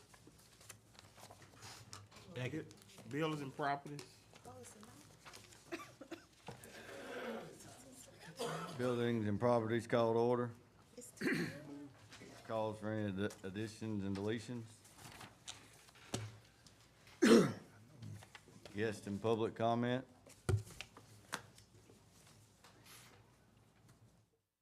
Buildings and properties item. Authorize amending the budget not exceed $175,000 to construct a parking lot at the 4-H building to accommodate large animal trailers for 4-H competitions coming from economic development. I move. That's a move for discussion. Discussion? Got a second? Second. I thought Robbie Made the Robbie made the motion. Robbie made a motion. Mr. Fuller, second? Okay. Discussion. I originally put this on the agenda as to gather quotes to see if it was affordable for the jury, but the administrator said we could do this in-house for a lot cheaper than what we could get it from a third party. So that's why it's listed the way it is. And if you want to, Yeah, this was an item that y'all had on the agenda last year. We had a constituent come and asked if we could put a parking lot out there to accommodate the large animal trailers. So we had been working, Michael Reiser had been putting some numbers together, so when Mr. Latham asked us that question, I said, well, we have the information ready. We just had to put some finer points on it, like the map and everything, to provide y'all to look at. So that's where we are at this point. Then we just gave the 4-H's economic development money. We gonna spend all the economic development money on the 4-H business?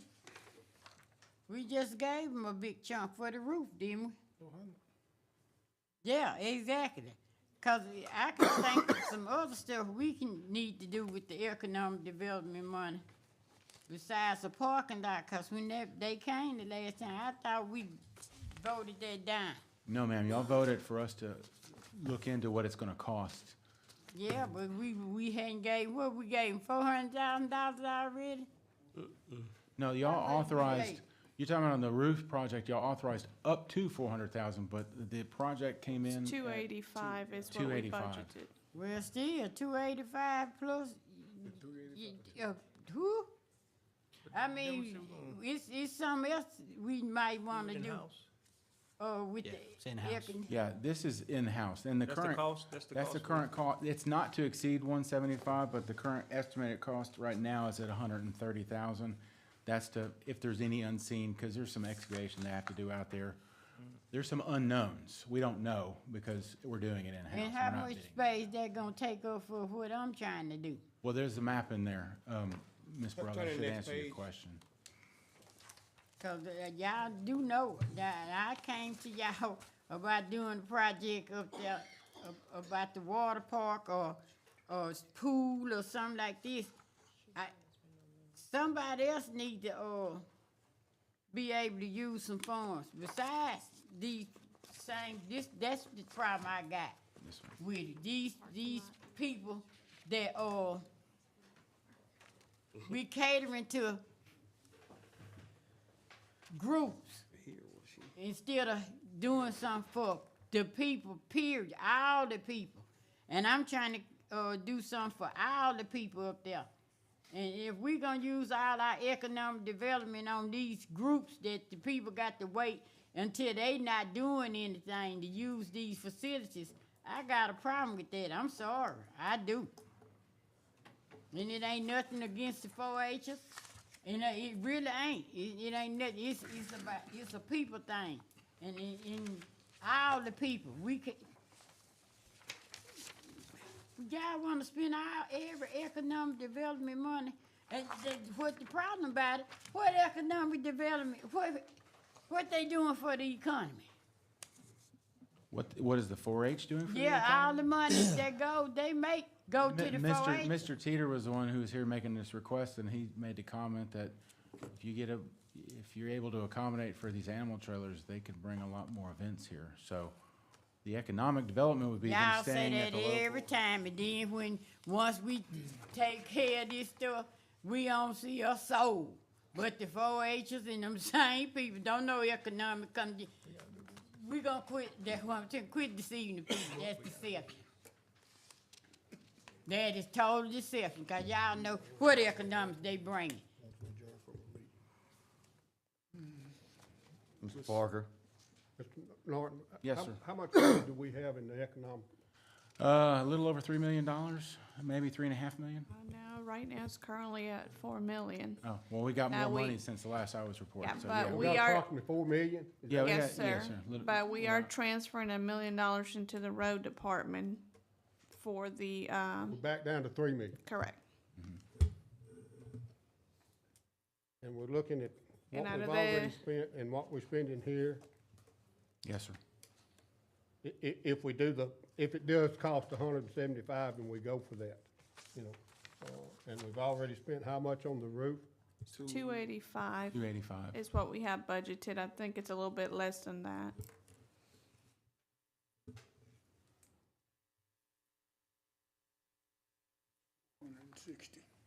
That's nearly 500,000 all total probably. It's Exactly. rough estimate. Out of 3 million. Didn't we say we approved 400,000 for the roof? Up to 400,000. Okay, and then we came in at 280, so we got another 120 left over, right?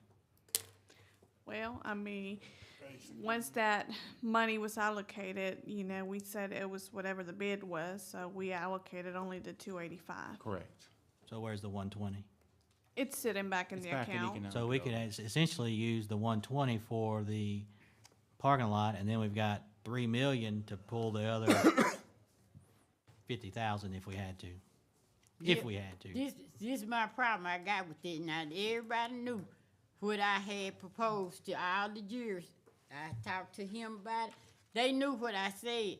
But then you jump up and want to do this parking lot right into my plan. Now, this is my district, and I'm trying to bring something to my constituents that they then told me on the campaign trail. Because according to the people in Grant County, they would love to see, I look like she said industrial park, whatever. They'd like to see the whole thing turned into a park, which we did spend money to develop that, and nothing has come from that. We spent thousands of dollars to get a map where we could develop that park up there and develop parks outside of that.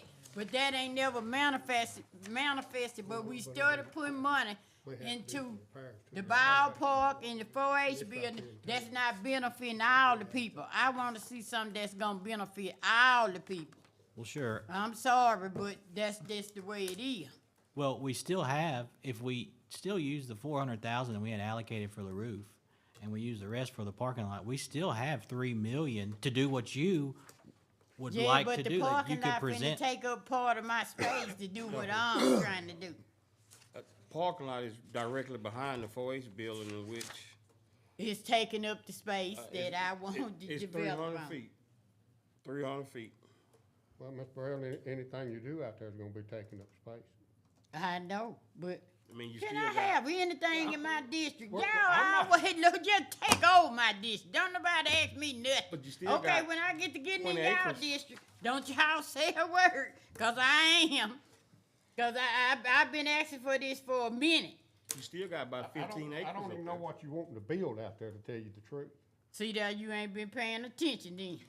I've been trying to pay attention, but You don't remember us spending all that money when them people down here and we had the whole big map, the whole plan. I remember all that, and I thought that posted was a up waste there. of money because we ain't gonna do all that stuff that they suggested that we do. We can do some of it. Didn't nobody, that's just it. Didn't nobody get the benefit from them plans but Logan Sport. We paid for it and they used our plans to develop what they wanted in Logan Sport. That's the only somebody got to develop. I come up with the idea, but I'm just begging y'all. I'm sorry, Ms. Burrell. I call for a vote. Well, I second. Everyone vote.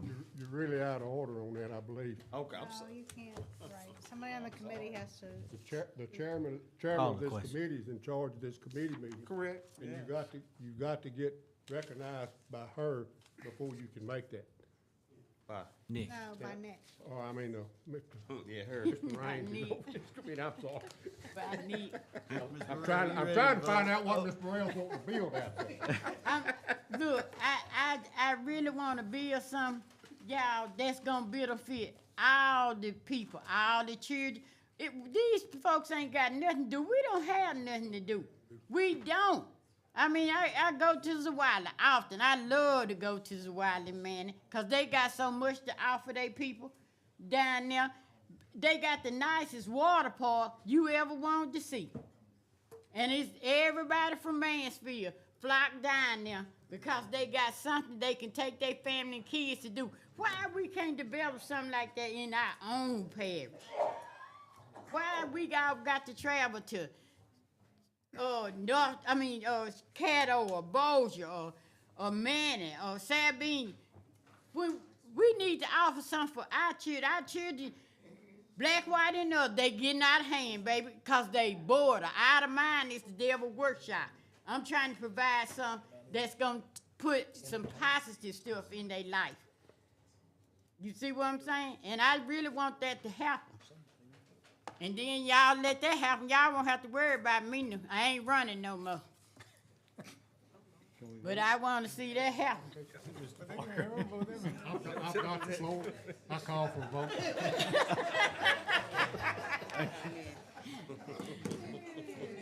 And that's the truth. You won't have to worry about me no more.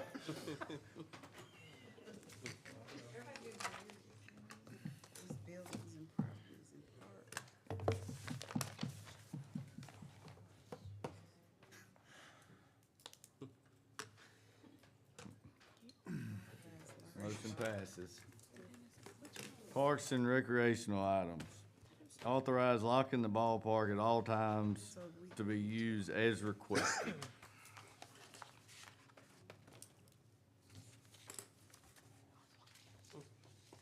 Need a motion? That's a move. I think there was some issues. I'll second. Why are we laughing at? Get over with. I'm sorry, I called you Mr. Fuller, Yeah. Mr. Jones. You know. We all look alike. Discussion? That's just what I'm talking about. Yes. Yeah, question. My concern, is, like I say, I don't mind being closed, but like I say, to ask for permission, parks have a certain hours that they're open and a certain hours they're closed. And that's why I like to see just, that you have this hour operation, open it at this time, close it at this time. But you know, to ask for permission and that kind of stuff, no, that's crazy. These are taxpayers, they own this. Again, these are taxpayers. Can Mr. Norton, Sir? can Mr. Norton explain this? Oh, The issue is we're having the parks open all the time. Even at night, it's open. We've had, and that was before my time, y'all passed that, keep the parks open, keep that park open. We've had some vandalism out there in the bathrooms. Up to the last time, the last time the vandalism occurred, we went out there and we winterized the bathrooms. Someone went out there and flushed the toilets, and every toilet blew up. Every toilet basically froze, and we had to replace them. So I'm asking the jury to let us go ahead and lock up the ballpark so we don't have those. And as requested is they can contact Mr. Van Zant or the office to say, hey, can you go down and unlock the park? Again, I appreciate that. Again, these are taxpayers. You're not voting in again, Mr. We are. We answer to the public. I'm not suggesting that we leave it for them to tab. That's why you do hours. A lock not gonna stop them from getting in there and doing what they're gonna do. Put some cameras up, and that's where you catch them at. I'm not opposed to cameras, but that's never been to something. get permission to go out here, to walk out here at the park to get permission, no, these are taxpayers, they pay for this. They're paying taxes for those premises. And what y'all tell me, this is my opinion now. Locking it up, locks don't stop people from getting in and breaking nothing, tearing up nothing. I would agree.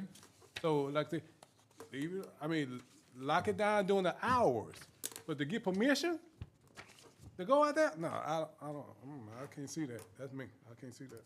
You gonna make the alternate motion? Yeah, I'd like to make an alternate motion that we, there are certain hours that the park is open. You lock it down, open up at 7 o'clock, lock it down at dark. And, you know, go from there, other than on when, you know, they having ball games out there. But other than that, like, that's me, that's my motion. So y'all want it 7 to? Dark. 7 to dark. You know, it depends, the sun goes down at different times, so, you know. Yes. I mean, cause That's what I every thought they park, was talking about. every park in Shreveport, I know you can just walk in. I know, cause I got, Not the ballparks. Not the ballparks, the They ballparks got are gates locked. at a lot of, yes, it is. Cargill's locked down. Yeah, Cargill's locked down, you have to request it being opened by the. Cargill got a lot, they got gates out of the road on them. I know the Well, back. I'm what's talking the about. one out Pines Road? I know it don't, cause my son live right there next door, and we be in that park all day, all the time. I don't know which one you're talking about. Your son does. Yeah, the one where April used to live. Bill Crocker. Yep. And these smaller parks are open, but your It's not big just a small- complex, It's not just a small park. No, this Well, ain't the- no I small know what you're saying, park, yeah, I know baby. what it's not the size of Cargill. Yeah, no, it's not, no. Cargill's locked down. But that's my thing, like I said, these are, I mean, all times. just put some cameras out there. As That's me. requested. Put some cameras, add that to my motion, put some cameras out there.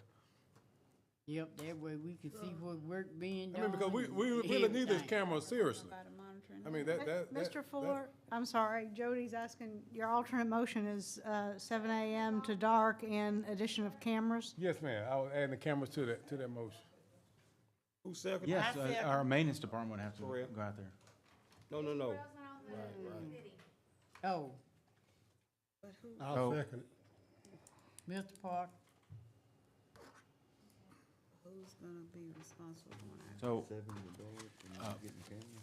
just a quick question. We're gonna need to fund those cameras, so can we, I mean, alter the budget, amend the budget to do the camera, yes. okay. Did you add that I to don't know your what that's motion? gonna cost. I mean, Use economic fund. you wanna use economic And I'm gonna look for development no money for $1 million that? cameras now. Remember, I installed cameras too, so I. yep, cause he don't have to put nothing but the. I will get a cost for cameras out there and present that back to y'all. Yes, sir. Cause we really don't have to put them, but nothing but like in that common area where the bathrooms and the Right. concessions and all that right there. Can't have no camera in the bathroom now. I said, I ain't said in the bathroom, I said where they are. So if somebody go in there and tear 'em up, we know who tore 'em up. I mean, the reason I said cameras too, you know, the reason I said cameras too, because, like I said, things may not just happen at the bathroom. You want, if accident or something happened out there, a game, somebody, you want to be able to know who did it. You know, so I wouldn't just say put it around where the buildings are. If you got cameras that can zoom out to different areas of the thing, I would do that, you know, just to Now, protect they us. put them where them buildings are, cause if somebody breaking the concession or anything. Yeah, whoever we'd get to put the cameras out there, come out and give us, it'll assess the property yeah. and determine where the best use of that is. Right.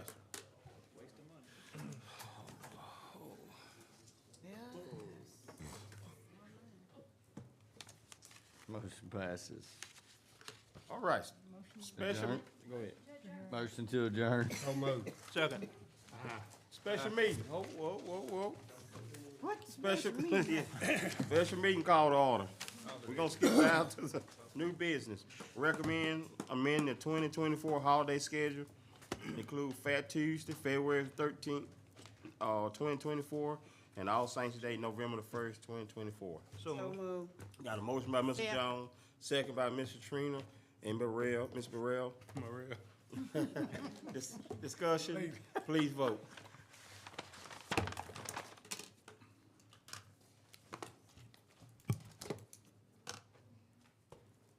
Oh, you got your little thing in there. Motion passes. Motion to adjourn? So So moved. We adjourn. All in favor say aye. Aye. Thank you. We adjourn.